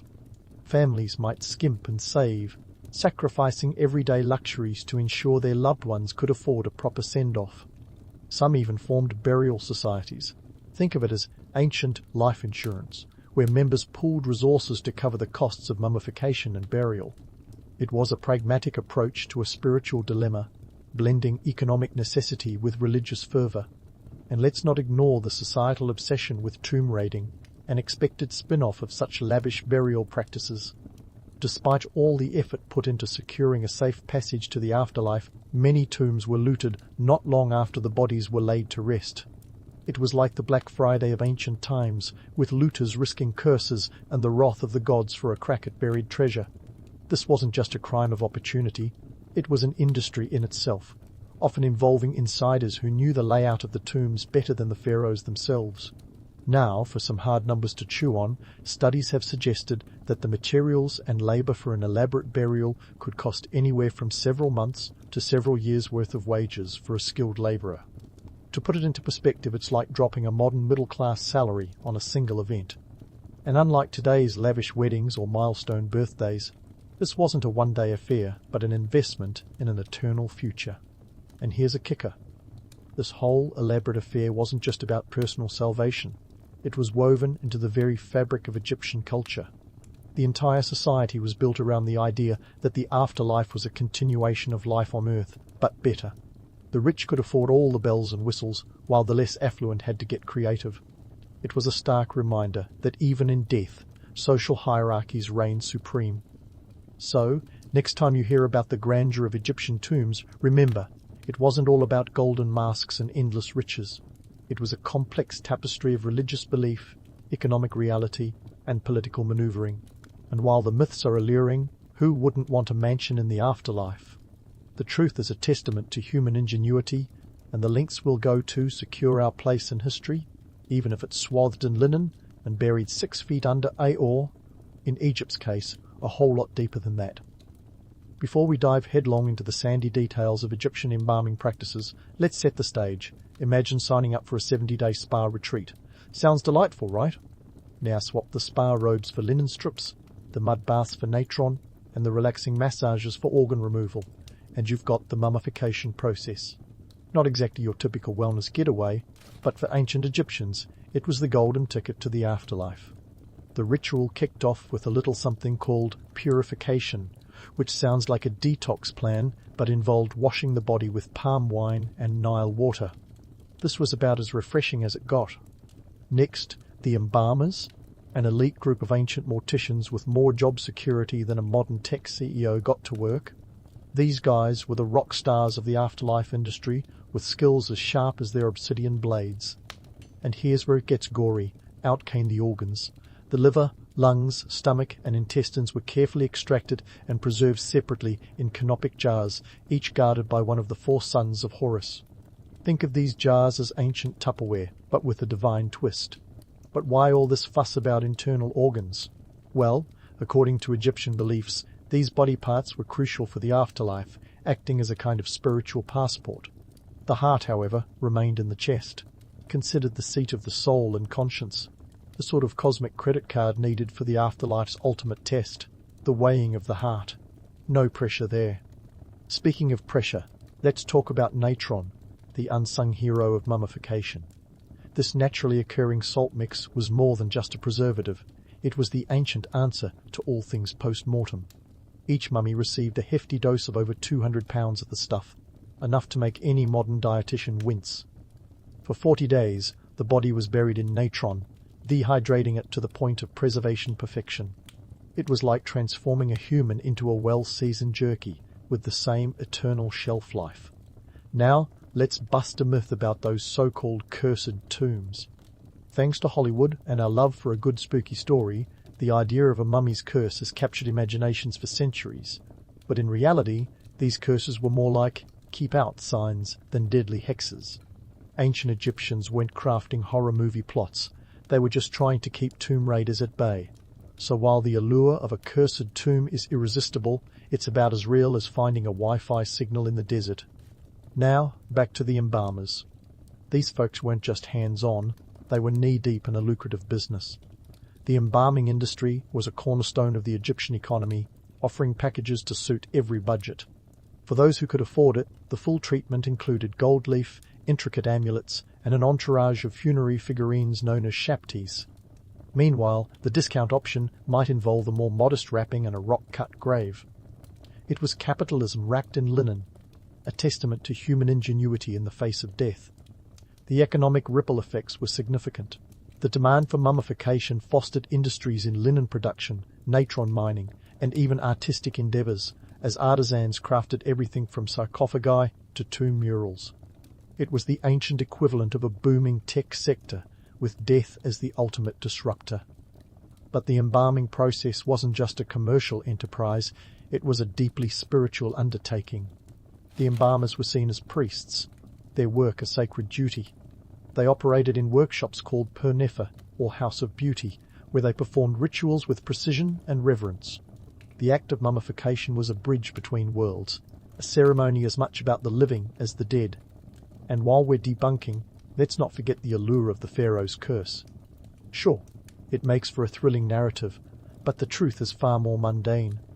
Most tombs were looted within decades of sealing, the work of opportunistic thieves rather than vengeful spirits. The real danger lay in the tomb's structural integrity and the occasional scorpion, not some ancient hex. So, as we unravel the bandages of history, remember that mummification was more than just a bizarre ritual. It was an economic powerhouse, a political statement, and a deeply spiritual journey. It was a testament to human creativity and our eternal quest to cheat death, no matter the cost. And as we continue this exploration, keep in mind that every preserved body tells a story, not just of the person it once was, but of the society that crafted its passage to eternity. Stay tuned, because the sands of time have many more secrets to reveal, and we're just getting started. As we move past the linen-wrapped mummies lounging in their sarcophagi like ancient influencers waiting for the next afterlife endorsement, it's time to hit the Egyptian version of Bed Bath & Beyond, the grave goods section. Think of it as the ultimate housewarming gift basket. But instead of scented candles and novelty wine glasses, we're talking about golden jewelry, lunchboxes, and enough shabty dolls to staff a small kingdom. Now, these grave goods weren't just about flaunting wealth to the neighborhood pharaoh. They were believed to be crucial for a cushy afterlife, where the motto was evidently better overpacked than underprepared. The Egyptians envisioned an afterlife that was essentially a continuation of earthly life, albeit with fewer taxes and more divine happy hours. So, what did they pack for this eternal journey? Let's start with the bling. From gold bracelets to intricately carved amulets, these items weren't just for show. Gold had spiritual significance, symbolizing the flesh of the gods themselves. You could say it was the ancient version of a VIP pass. And let's not forget the faience pieces, those vibrant blue-green trinkets that were all the rage.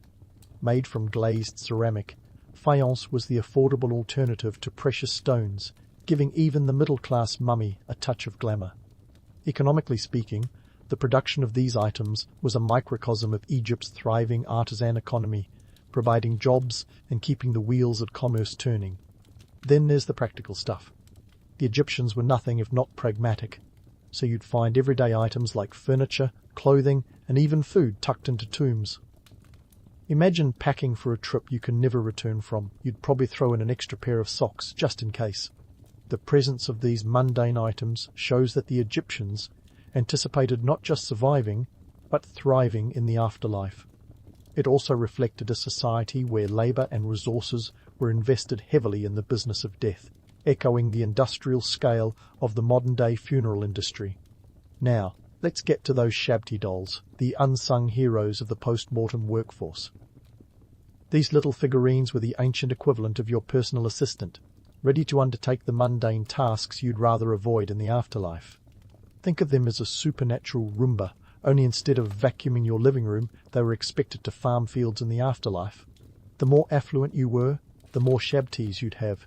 Some tombs boasted hundreds of them, like a miniature labour force in your eternal service. These dolls weren't just cutesy knickknacks. They were inscribed with spells from the Book of the Dead, essentially a job description for the afterlife. And while it sounds fantastical, it reveals something profound about the Egyptian view of labour and leisure. They valued rest and relaxation so much that they planned for it beyond the grave. Economically, producing these shabties was no small feat, and their presence in tombs was a testament to the intersection of spirituality and commerce.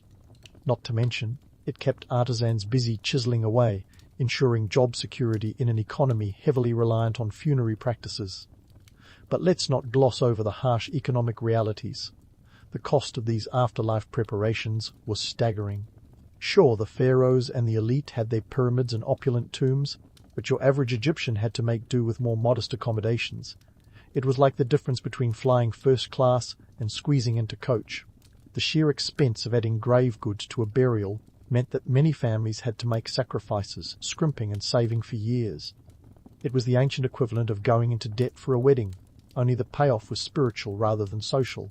And while we're on the subject of economics, consider the tomb robbers, those ancient opportunists who saw the afterlife stockpile as a potential jackpot. Grave goods made tombs a prime target, and despite their best efforts at security, curses, hidden chambers, the whole 9 yards, many tombs were looted shortly after burial.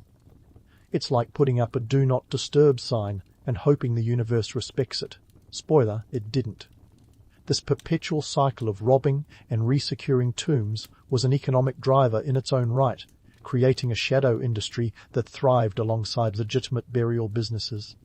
Yet, amid this dance between reverence and robbery, we find the human condition laid bare. The ancient Egyptians were preparing for eternity with an optimism that bordered on audacious.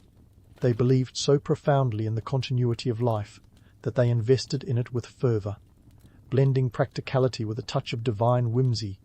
It's a testament to the human desire to control the uncontrollable, to find comfort in the face of the ultimate unknown.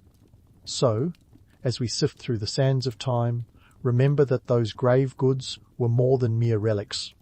They were the echoes of a society that dared to plan for forever, a culture that saw life and death as two sides of the same coin. And while the myths of golden treasures may captivate our imaginations, the reality is far more complex. It's a story of belief, economy, and the eternal quest for meaning, told one trinket at a time.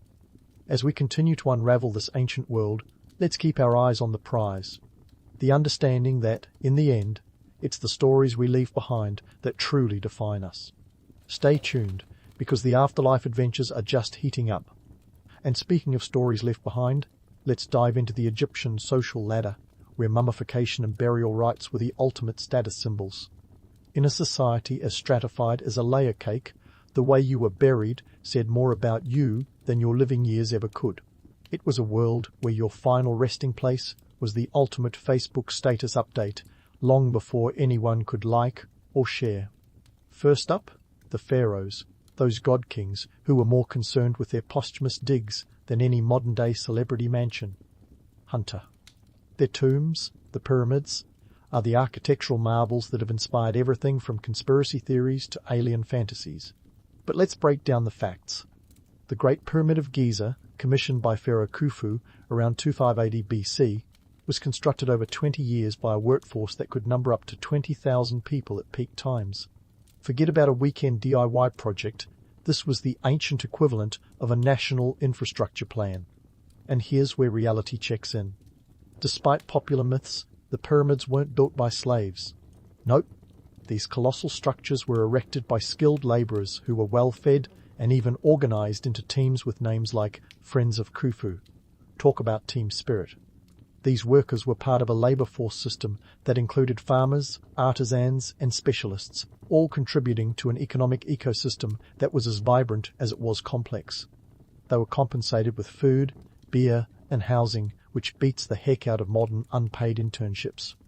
The logistics of pyramid construction were immense. Picture this: limestone blocks weighing up to 15 tons each, hauled over miles of desert. And let's not forget the precision involved, aligning structures with cardinal points and ensuring a smooth finish. The whole process was a testament to what human ingenuity could achieve when fueled by divine purpose and an ample supply of barley beer. Now, slide down the social scale and you'll find the nobles and high officials, whose tombs were elaborate affairs, albeit a tad more modest than a pyramid. The Valley of the Kings, anyone? These tombs were adorned with intricate wall paintings and filled with goods, but the real kicker was their location, hidden away from prying eyes and sticky fingers. The nobility's version of location, location, location was all about avoiding the tomb robbers who lurked like paparazzi at a celebrity wedding. But what about the commoners? For them, mummification and burial were far less extravagant. If you were a regular Egyptian, your eternal plans likely involved a simple pit burial or a rock-cut tomb. No frills, just the essentials. It was the IKEA of burials, minimalist, functional, and probably a bit of a pain to set up. Yet, even in these humble graves, you'd find the essentials.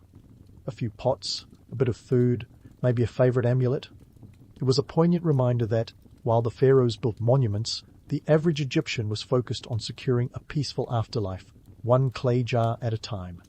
The disparity in burial practices was not merely economic, but deeply political. Elaborate tombs were a declaration of power, a statement that transcended death. Pharaohs used their monumental tombs as a form of propaganda, asserting their divine right to rule and ensuring their legacy would outlast the sands of time. It was like commissioning a statue in your honour, only much, much bigger and a lot harder to vandalize. Let's not forget the political theatrics involved. The construction of a pharaoh's tomb wasn't just an architectural endeavour, it was a public spectacle. The workforce was mobilized, resources allocated, and the entire nation was engaged in the task of immortalizing their leader. This was statecraft and religion interwoven like the threads of a politician's campaign banner, only with more stone and less rhetoric. Even in death, social hierarchies were etched in stone.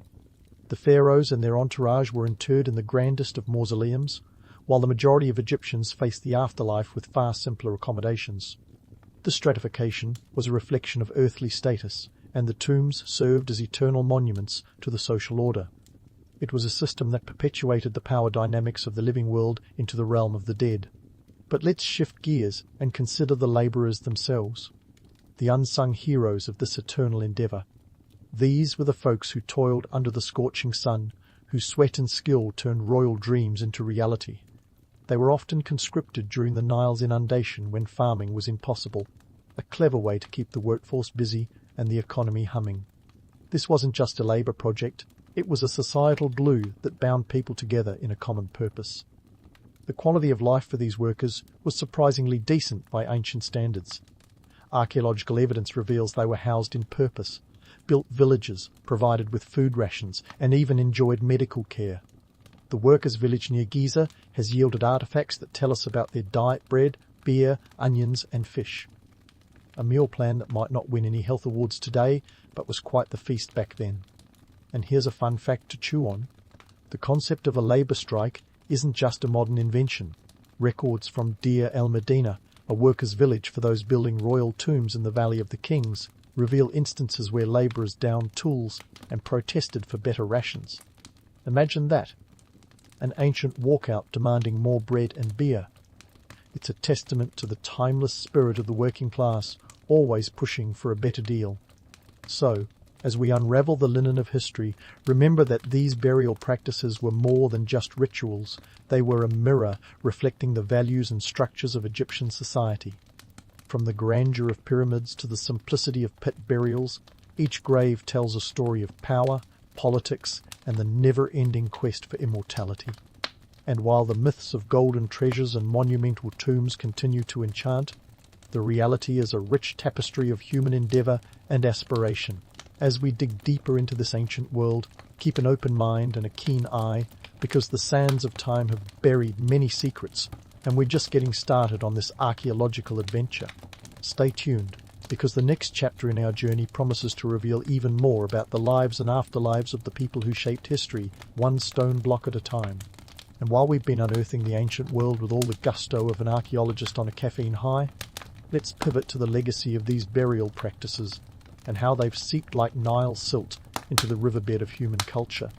You see, ancient Egyptian mummification wasn't just a historical quirk, it was the original influencer, sparking trends that would echo for millennia. Fast forward to the present, and the sight of a mummy in a museum is as common as a selfie stick at the Louvre. But let's pause and consider the irony here. These mummies, originally intended to rest in peace for eternity, now spend their afterlife under glass, ogled by throngs of tourists. It's like being stuck in the world's longest public appearance, with no hope of ever leaving the stage. And while it sounds like a plot twist worthy of a Hollywood script, it underscores our modern fascination with the ancient. A fascination that's less about reverence and more about voyeurism. Speaking of Hollywood, let's talk about how the silver screen has taken these ancient customs and wrapped them in more fiction than a conspiracy theorist on a caffeine binge. From Boris Karloff's 1932 The Mummy to Brendan Fraser's swashbuckling adventures, Hollywood has transformed Egyptian burial rites into tales of curses, romance, and undead hijinks. Entertaining? Absolutely. Historically accurate? Not even close. The idea of a mummy's curse, as thrilling as it is pure cinematic flair. In reality, those curses were more akin to Not-So-Glamorous signs, ancient attempts to ward off tomb raiders, not unleash supernatural chaos. Yet, the allure of the mysterious and the macabre has a way of sticking around like a bad penny. It's a testament to our love for a good yarn, where history and fantasy intermingle like a cocktail that's heavy on the imagination and light on the facts. The real magic, though, lies in the archaeological discoveries that continue to peel back the layers of time. Take, for instance, the tomb of Tutankhamun, unearthed in 1922 by Howard Carter. This discovery was less about ancient hexes and more about sheer archaeological grit. The treasures within, from the iconic gold mask to the chariots and thrones, painted a vivid picture of life and death in ancient Egypt, sparking a global fascination that continues to this day. And here's where things get beautifully complex. These ancient practices have influenced cultures far beyond Egypt's sandy borders. The concept of embalming found its way into Roman and later Christian burial practices, albeit with a few tweaks. The Romans, never ones to miss out on a good idea, adapted embalming for their own elite, while early Christians leaned on these traditions, albeit with less fanfare, focusing more on the soul's journey to the afterlife rather than the body's preservation. Meanwhile, mummification's legacy has left an indelible mark on our quest for immortality. The Egyptians weren't just preserving bodies, they were preserving the hope of life beyond death, a concept that resonates across time and cultures. Whether it's the modern cryonics industry, yes, people are still trying to cheat death with science, or the philosophical musings on the afterlife, the echoes of Egyptian beliefs are as enduring as their pyramids. So, what does all this say about us, the descendants of those who once gazed upon the Great Pyramid with awe? It's a reflection of our eternal dance with mortality, our insatiable curiosity about what lies beyond the veil. We're a species obsessed with legacy, with leaving something behind that says, "I was here." The Egyptians articulated this with stone and linen, and we continue the tradition with pixels and hashtags, each generation finding new ways to etch its mark on the sands of time. As we wrap our heads around these ancient rites, it's clear that the story of mummification isn't just about preserving bodies. It's about preserving beliefs, values, and the ever-hopeful human spirit. While the pharaohs may have sought to immortalize their divine right to rule, what they truly bequeathed us is a narrative that transcends death, a reminder that in the grand tapestry of history, our quest for meaning and immortality is the thread that binds us all. In the end, the ancient Egyptians taught us more than the art of preserving the dead. They revealed the art of living with purpose, of planning for an eternity where the soul's journey is as significant as the destination. And as we continue to dig through the layers of history, perhaps we'll find that the most valuable treasures aren't golden masks or ornate sarcophagi, but the stories that connect us to our ancestors, reminding us that the quest for immortality is as timeless as it is human.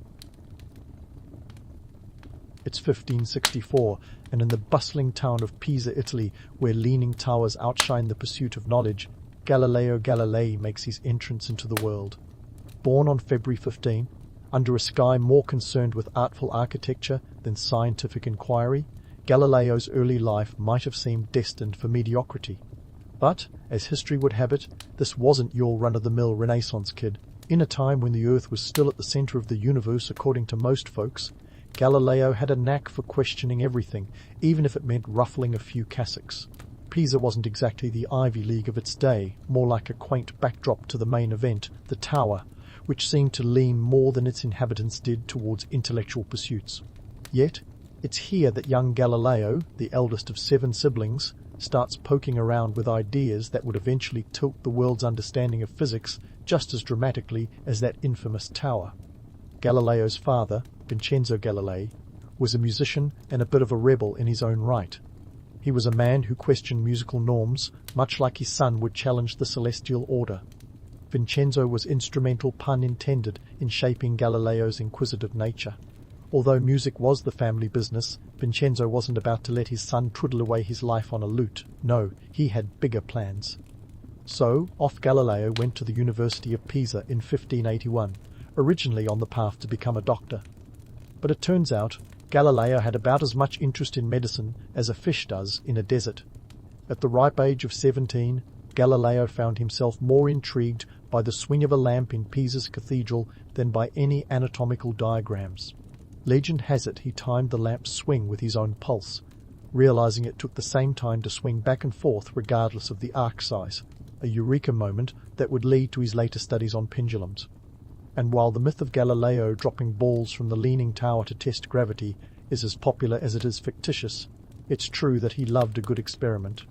He might not have been scaling towers, but he was certainly shaking the foundations of physics. By 1589, Galileo secured a position as a mathematics professor at the University of Pisa. His appointment came with a modest salary, exactly 60 scudi per year, which wasn't enough to afford the latest Renaissance fashion, but was plenty to keep him in quills and parchment. Here, he started messing around with falling objects, effectively debunking Aristotle's long-held belief that heavier objects fall faster than lighter ones. Galileo had no patience for half-baked theories, and he wasn't afraid to say so. His time at Pisa was marked by a certain brashness. Galileo wasn't exactly the type to tiptoe around academic diplomacy. He openly challenged Aristotle's physics, which didn't win him many friends in the faculty lounge. Yet, it was precisely this tenacity and disdain for outdated dogma that set him apart. Galileo's experiments proved that the acceleration of falling objects was consistent regardless of their mass, a principle that would later be known as the law of free fall. But here's a twist. Galileo's contract in Pisa wasn't renewed. Let's just say his colleagues weren't fans of his iconoclastic style. Our budding scientific rebel had to pack up his compasses and move on.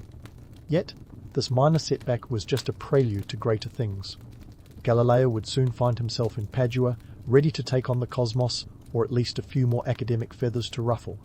In this early chapter of Galileo's life, he was already proving to be a force of nature himself, challenging the gravitational pull of tradition with every step.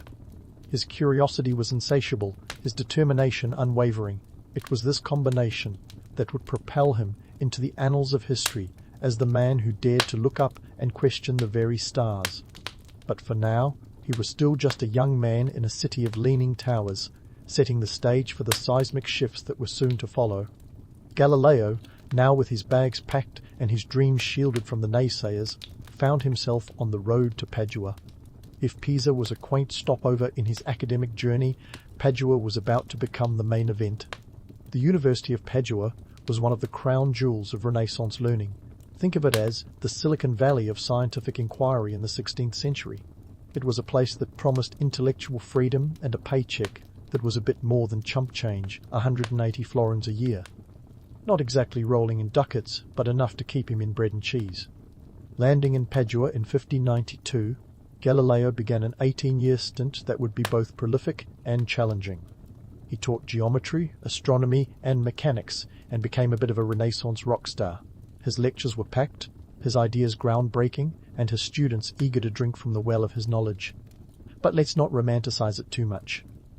Galileo wasn't just there to enlighten minds, he had bills to pay.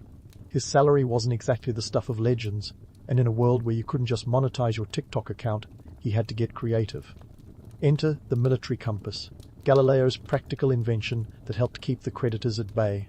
It was a nifty little device that allowed for complex calculations in the fields of artillery and fortification. If you were a military engineer, this was your Swiss Army knife. Galileo's compass didn't just add to his pocketbook, it also solidified his reputation as a man who could turn abstract math into practical magic. And yet, despite these successes, money remained a persistent thorn in his side. Supporting a growing family and maintaining his household required more than a few math classes and a hit invention. Fast forward to 1609, a year that would mark a seismic shift in Galileo's career and in the way humanity viewed the universe. Across the Alps, a Dutch spectacle maker had crafted an optical oddity, a telescope of sorts. While most saw it as a clever toy for glimpsing the neighbours' laundry lines, Galileo saw a gateway to the cosmos. Not one to let innovation pass him by, he quickly set about improving the design. His version magnified objects up to 20 times, a significant upgrade from the Dutch original, which barely got you a decent view of the moon. With his new telescope, Galileo did what no one before him had dared or cared to do. He pointed it skywards. The discoveries came fast and furious. First, there were the moons of Jupiter. 4 of them, dancing around the mighty gas giant like celestial marbles, shattering the notion that everything orbited the Earth. Then he turned his gaze to our own moon, and found it far from the smooth, perfect orb of philosophical fancy. Craters and mountains pockmarked its surface, a landscape as rugged as Galileo's own academic path. But the real kicker was the sun.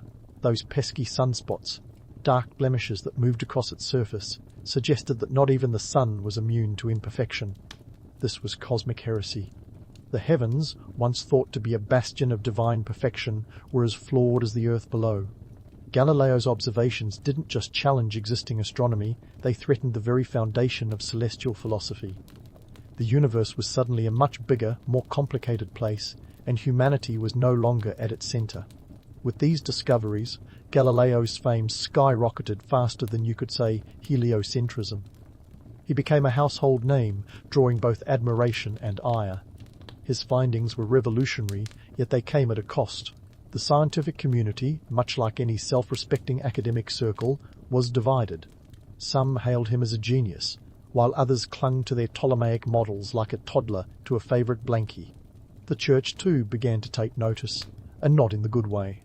Galileo was treading on thin ice, challenging not only scientific orthodoxy but also theological dogma. But for now, Galileo was basking in his discoveries, his telescope, his trusty sidekick in the quest to unravel the mysteries of the universe. The path ahead was fraught with peril and intrigue, but Galileo was nothing if not a man who relished a challenge. He had opened a new chapter in the book of human understanding, and the pages were just beginning to turn. As he peered through his telescope, Galileo saw not just the stars, but the future. Yet, little did he know, the very truths he revealed would soon lead him into a maelstrom of controversy that would test the strength of his convictions and the resilience of his spirit. Galileo, with his telescope pointed skywards and his feet firmly planted in the Italian soil, found himself standing at the intersection of science and religion, a precarious place indeed. Here was a man whose discoveries were peeling back the celestial curtain, revealing a universe far more complex than the Church's geocentric model would have it. The Copernican system, which posited the Earth as just another player in the cosmic dance around the Sun, was gaining traction. And while many scientists were tiptoeing around the heliocentric model like it was a porcupine wrapped in silk, Galileo embraced it with open arms. Now, this was a time when the Catholic Church didn't just have a finger in every pie, they practically owned the bakery. The Church's geocentric doctrine wasn't just a scientific stance, it was woven into the very fabric of religious belief. The Earth, so the story went, was the stage for God's grand show, with the heavenly bodies dutifully orbiting around it like celestial stagehands. Enter Galileo, with his evidence-laden telescope, ready to rewrite the script. It was like suggesting the Earth was just another rock in the cosmic quarry, not exactly a crowd-pleaser for the ecclesiastical elite. By 1605, Galileo's advocacy for the Copernican system had caught the Church's attention, and not in the good way. His observations were like a rock in the papal shoe, uncomfortable and impossible to ignore. The Church, in a move that was less about scientific debate and more about preserving its theological narrative, decided it was time to have a little chat with our intrepid stargazer. In early 1606, Galileo was summoned to Rome, a city more accustomed to hosting pilgrims than pioneers. The 1616 warning was less of a gentle nudge and more of a theological smackdown. The Church's view was clear. The heliocentric theory was formally heretical, which, in layman's terms, meant Galileo was treading on thin ice over a fiery pit. He was instructed to abandon his support for Copernican theory, a bit like asking a fish to stop swimming. But Galileo, ever the clever diplomat in a scientist's robes, didn't outright defy the Church. Instead, he played a cautious game of intellectual chess, agreeing to sideline his public support without conceding his private beliefs. Galileo's balancing act was nothing short of a high-wire performance. He had to navigate the turbulent waters of ecclesiastical censorship while keeping his scientific integrity afloat. It was a delicate dance, akin to juggling flaming torches while blindfolded. The Church's decree didn't stop him from continuing his research, it merely put a muzzle on his public proclamations. Privately, he remained as committed as ever to the heliocentric theory, like an artist hiding masterpieces in the attic. Now, let's not paint Galileo as some kind of martyr without a cause. He was as savvy as they came, aware of the political and social stakes. He knew that the Church wielded the kind of power that could, quite literally, stop a man in his tracks. Yet Galileo was nothing if not resourceful. He found ways to disseminate his findings through letters and dialogues, employing a Socratic method that allowed him to discuss Copernican theory under the guise of philosophical debate. It was a clever workaround, a bit like whispering secrets in plain sight. In 1623, a glimmer of hope arrived in the form of a new pope, Urban VIII, who was more scientifically inclined than his predecessors. Galileo, ever the opportunist, saw this as an opening. He dedicated his work, The Assayer, a treatise on scientific method, to the Pope, and the two engaged in a series of discussions. Urban VIII even expressed admiration for Galileo's intellect, which was as close to a papal endorsement as one could hope for without a literal halo. But this wasn't a fairy tale with a happy ending. The Church's stance on heliocentrism remained unchanged, and Galileo had to tread carefully, his every word scrutinized like a suspect in a courtroom drama. In 1632, Galileo sought to push the boundaries once more with his book, Dialogue, concerning the two chief world systems. The book was a masterstroke of subtlety, presenting the geocentric and heliocentric models as a conversation between three characters. It was a brilliant piece of scientific advocacy wrapped in the guise of philosophical inquiry. Galileo's Dialogue was a bestseller, eagerly devoured by the intellectual elite like the latest page-turner. But not everyone was thrilled. The book's thinly veiled support for heliocentrism was as subtle as a brick through a stained glass window, and the Church's patience was wearing thinner than a monk's hairline. The publication of Dialogue was Galileo's boldest move yet, akin to a poker player going all in with a bluff. The Church, seeing through the ruse, wasn't amused. In 1633, Galileo was called to Rome once more, this time for a formal trial by the Inquisition. It was a showdown of biblical proportions, with Galileo facing charges of heresy. The trial was less about truth and more about reaffirming the Church's authority, a theatrical display of power cloaked in religious fervour. As Galileo stood before the Inquisition, the weight of his discoveries hung in the air like an unfinished symphony. He was coerced into recanting his support for heliocentrism, a bitter pill for a man of science to swallow. Yet, even in defeat, Galileo's spirit remained unbroken. Legend has it that as he rose from his knees he muttered, "E per si muove," and yet it moves.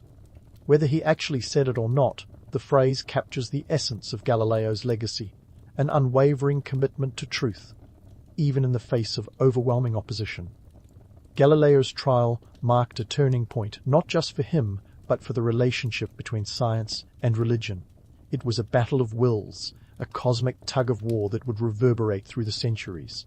The Church's victory was Pyrrhic, for Galileo's ideas had already taken root in the fertile minds of Europe's thinkers. The seeds of the scientific revolution had been sown, and no decree could unmake the discoveries that would eventually reshape humanity's understanding of the universe. In the end, Galileo was sentenced to house arrest, a gilded cage for a man whose mind roamed the cosmos. He spent his remaining years in a villa near Florence, continuing his research in secret. It was here, in the quiet solitude of confinement, that Galileo penned some of his most profound work. His spirit, like the celestial bodies he so diligently observed, remained in constant motion, undeterred by the chains of earthly authority.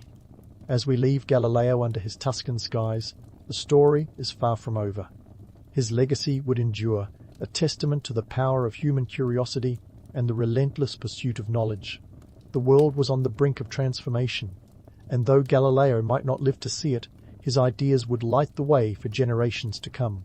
The stars, once distant and enigmatic, were now within reach, and the universe was a playground for the curious. But for Galileo, the man who dared to challenge the heavens, the journey was both a triumph and a cautionary tale, a reminder that the path to enlightenment is fraught with peril, yet always worth the risk. As we leave Galileo under his Tuscan skies, the story is far from over. His legacy would endure, a testament to the power of human curiosity and the relentless pursuit of knowledge. The world was on the brink of transformation, and though Galileo might not live to see it, his ideas would light the way for generations to come.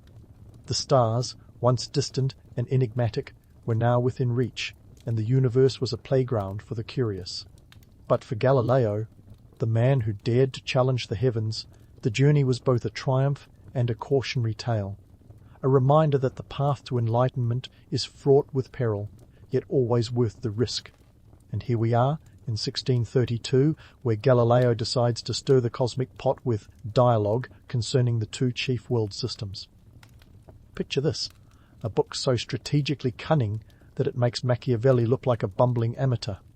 Galileo crafted the dialogue as a conversation between three characters, each representing different viewpoints on the cosmos. Salviati, the intellectual heavyweight touting Copernicus, Simplicio, the traditionalist clinging to Ptolemy like a life raft, and Sagredo, the curious middleman. The dialogue was more than just a literary device. It was Galileo's way of showing his cards without laying them flat on the table. This wasn't just any book release. It was the Renaissance equivalent of dropping a bombshell on the scientific community. Galileo's dialogue was a bestseller faster than you could say heliocentrism, flying off the shelves and into the hands of Europe's intellectual elite. But it wasn't all applause and roses. The Church, still clutching its geocentric security blanket, wasn't buying Galileo's active neutrality. They saw right through the thinly veiled allegory. Simplicio's arguments were about as convincing as a chocolate teapot. So, in 1633, Galileo found himself in Rome, not for a leisurely tour of the Vatican, but to face the Inquisition, a group not exactly known for their hospitality. The trial was less of a fair court proceeding, and more like a dramatic performance with Galileo as the beleaguered protagonist. The Church's ire was palpable, and they weren't about to let a pesky thing like evidence get in the way of their narrative. Galileo, staring down the ecclesiastical barrel, was coerced into recanting his heliocentric heresies. And here's where legend and reality do their own little tango. As the story goes, after recanting, Galileo allegedly muttered, "Ipo si muove," and yet it moves. A whispered defiance, a nod to the truth he could no longer publicly uphold. Was it true? Probably not. But like all great myths, it captures a deeper truth. Galileo may have been silenced, but the Earth was still doing its thing, spinning around the sun as if to say, "You can't handle the truth." The trial's repercussions were seismic. Galileo was sentenced to house arrest, a gilded cage in Arcetri, where his movements were as restricted as a cat in a birdcage. There, in the confines of his villa, Galileo continued to work, his spirit unyielded by the chains of authority. He was 68, an age where most would be content to reminisce, but Galileo was more interested in the future than the past. He turned his mind to the study of motion and the principles of mechanics, laying groundwork that would later blossom in Newton's Principia.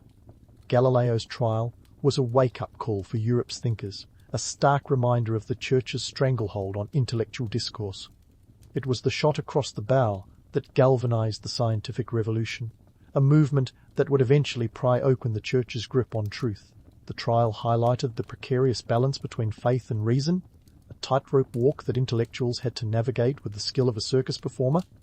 The impact of Galileo's trial reverberated beyond the borders of Italy. It was a cautionary tale, a reminder that truth comes with a price tag. Yet, in the grand scheme of things, Galileo's forced silence only amplified his voice. His ideas, once whispered in corners, became rallying cries for the burgeoning scientific community. The Church may have won the battle, but Galileo's legacy would win the war. Back in Arcetri, Galileo wasn't just biding his time. He turned his focus to a new project, studying the motion of bodies, a pursuit that would eventually lead to the law of inertia. His observations of pendulums and falling objects continued, undeterred by the confines of his house arrest. It was a testament to his relentless curiosity, an echo of his early days in Pisa, when a swinging lamp inspired a lifetime of inquiry. Life in Arcetri wasn't all grim. Galileo received visitors, corresponded with other scientists, and even managed to publish 2 New Sciences, a work that would later be hailed as his scientific magnum opus. The book was smuggled out of Italy, a testament to the enduring appeal of his ideas. It was as if even under arrest, Galileo's thoughts refused to be caged. Galileo's trial and subsequent house arrest were pivotal moments, not just in his life, but in the history of science. They underscored the tension between innovation and tradition, a struggle that continues to this day. The Church's attempt to stifle Galileo's heliocentric advocacy was like trying to hold back the tide with a broom. In the end, Galileo's ideas would transcend the confines of his imprisonment, inspiring generations to look to the stars and question the status quo. As we leave Galileo in Arcetri, under the watchful gaze of the Tuscan hills, his story remains unfinished. His trial may have dimmed his public voice, but it ignited a fire of curiosity that would blaze across Europe. Galileo, the man who dared to look beyond the horizon, had set the stage for a new era of discovery, a time when science would no longer be shackled by dogma. And though he wouldn't live to see the fruits of his labor, his legacy would endure, a beacon for all who dared to question and explore. In the quiet solitude of his house arrest, Galileo continued his work, his mind as sharp as ever. The stars, once distant and enigmatic, were now within reach, and the universe was a playground for the curious. But for Galileo, the man who dared to challenge the heavens, the journey was both a triumph and a cautionary tale, a reminder that the path to enlightenment is fraught with peril, yet always worth the risk. So, as Galileo's days in Arcetri ticked on like a cosmic metronome, his mind remained as agile as ever, defying the limits of his physical confinement. He was the kind of guy who, even under house arrest, refused to let his curiosity collect dust on the shelf. While the Church had managed to box in his body, his intellect was as uncontainable as a cat in a cardboard box, always finding a way out. Galileo's final years were a paradox of restriction and freedom, where his physical world shrank, yet his intellectual universe continued to expand. In this makeshift prison, Galileo wasn't just twiddling his thumbs or wistfully staring out the window. No, he was busy scribbling away on 2 New Sciences, a work that would eventually cement his reputation as the godfather of modern physics. This book wasn't just a dry collection of theories, it was a vibrant tapestry of ideas on kinematics and material strength. Galileo's insights into motion and mechanics were like the foundation stones for Isaac Newton's later work, proving that sometimes, standing on the shoulders of giants, means having a sturdy base to perch on. And let's not forget, Galileo wasn't just a lone wolf howling at the moon. He was part of a broader intellectual pack. His correspondence with other scientists, like Johannes Kepler, was akin to a 17th century email thread, albeit with a slightly longer delivery time, thanks to the postal service of the day. These exchanges were crucial, as they allowed Galileo to refine his ideas and stay connected to the scientific community, even while the church tried to keep him in the corner. Meanwhile, Galileo's eyesight was failing him faster than a Renaissance diet plan.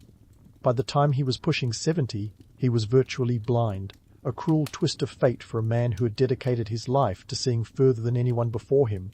But even as his vision dimmed, his mind's eye remained sharp, and he dictated his remaining thoughts with the help of devoted assistants. It was a testament to his tenacity that blindness could not dim the brilliance of his intellect. Galileo's indomitable spirit endured beyond his death in 1642, a year that also saw the birth of Isaac Newton. The universe, it seems, never misses a beat. However, the saga of Galileo didn't end with his earthly departure. His burial became a drama worthy of a soap opera, thanks to the Church's lingering resentment. Initially, Galileo was laid to rest in a modest grave in the Basilica of Santa Croce in Florence, a temporary resting place that lasted longer than expected. Nearly a century would pass before he got the posthumous promotion he deserved. It wasn't until 1737 that the Church finally relented, allowing Galileo's remains to be moved to a grander tomb within the same basilica. The irony here is thicker than a Florentine stake. Galileo's ideas, once branded as heretical, were now celebrated, and he was interred with the honours befitting one of history's great minds. His tomb, an elaborate marble affair, sits alongside other Italian luminaries like Michelangelo and Machiavelli, a veritable who's who of Renaissance rock stars. The posthumous vindication of Galileo's scientific views is a tale of cosmic justice, albeit one that took its sweet time. It wasn't until 1992, a full 350 years after his death, that the Catholic Church formally admitted they might have gotten it wrong. Better late than never, right? Pope John Paul II expressed regret over how the Church handled the affair, a diplomatic mea culpa that highlighted the enduring tension between science and religion. Galileo's legacy, however, is not just a matter of historical footnotes and ecclesiastical apologies. His impact on science is as vast as the universe he so passionately studied. His work laid the groundwork for the scientific method, a rigorous approach to inquiry that remains the backbone of modern science. In challenging the status quo, Galileo set the stage for a world where curiosity and evidence trump dogma and tradition. And here's the kicker. Galileo's story is a reminder that truth has a way of coming out, no matter how long it takes. The Earth does move, as it turns out, and so does progress, albeit at a pace that can feel glacial to those living through it. Galileo's life and work embody the idea that change, though slow and fraught with resistance, is inevitable. His legacy is a testament to the power of persistence and inquiry, showing us that sometimes it's the questions we ask that illuminate the darkest corners of our understanding. So next time you look up at the night sky, think of Galileo. Picture him with his telescope, defying authority and peering into the cosmos, not just to map the stars, but to chart a future where knowledge knows no bounds. His story is a beacon for the curious, a cosmic nudge to keep asking questions, no matter the cost. Because, in the end, it's not just about the answers we find, it's about the courage to seek them. In the grand narrative of human history, Galileo's tale is one of triumph and caution, a dance between enlightenment and orthodoxy. It's a story that reminds us that while the universe may be vast and unfathomable, our desire to understand it is an equally powerful force. And as Galileo himself might have said, with a twinkle in his eye and a telescope in hand, and yet it moves.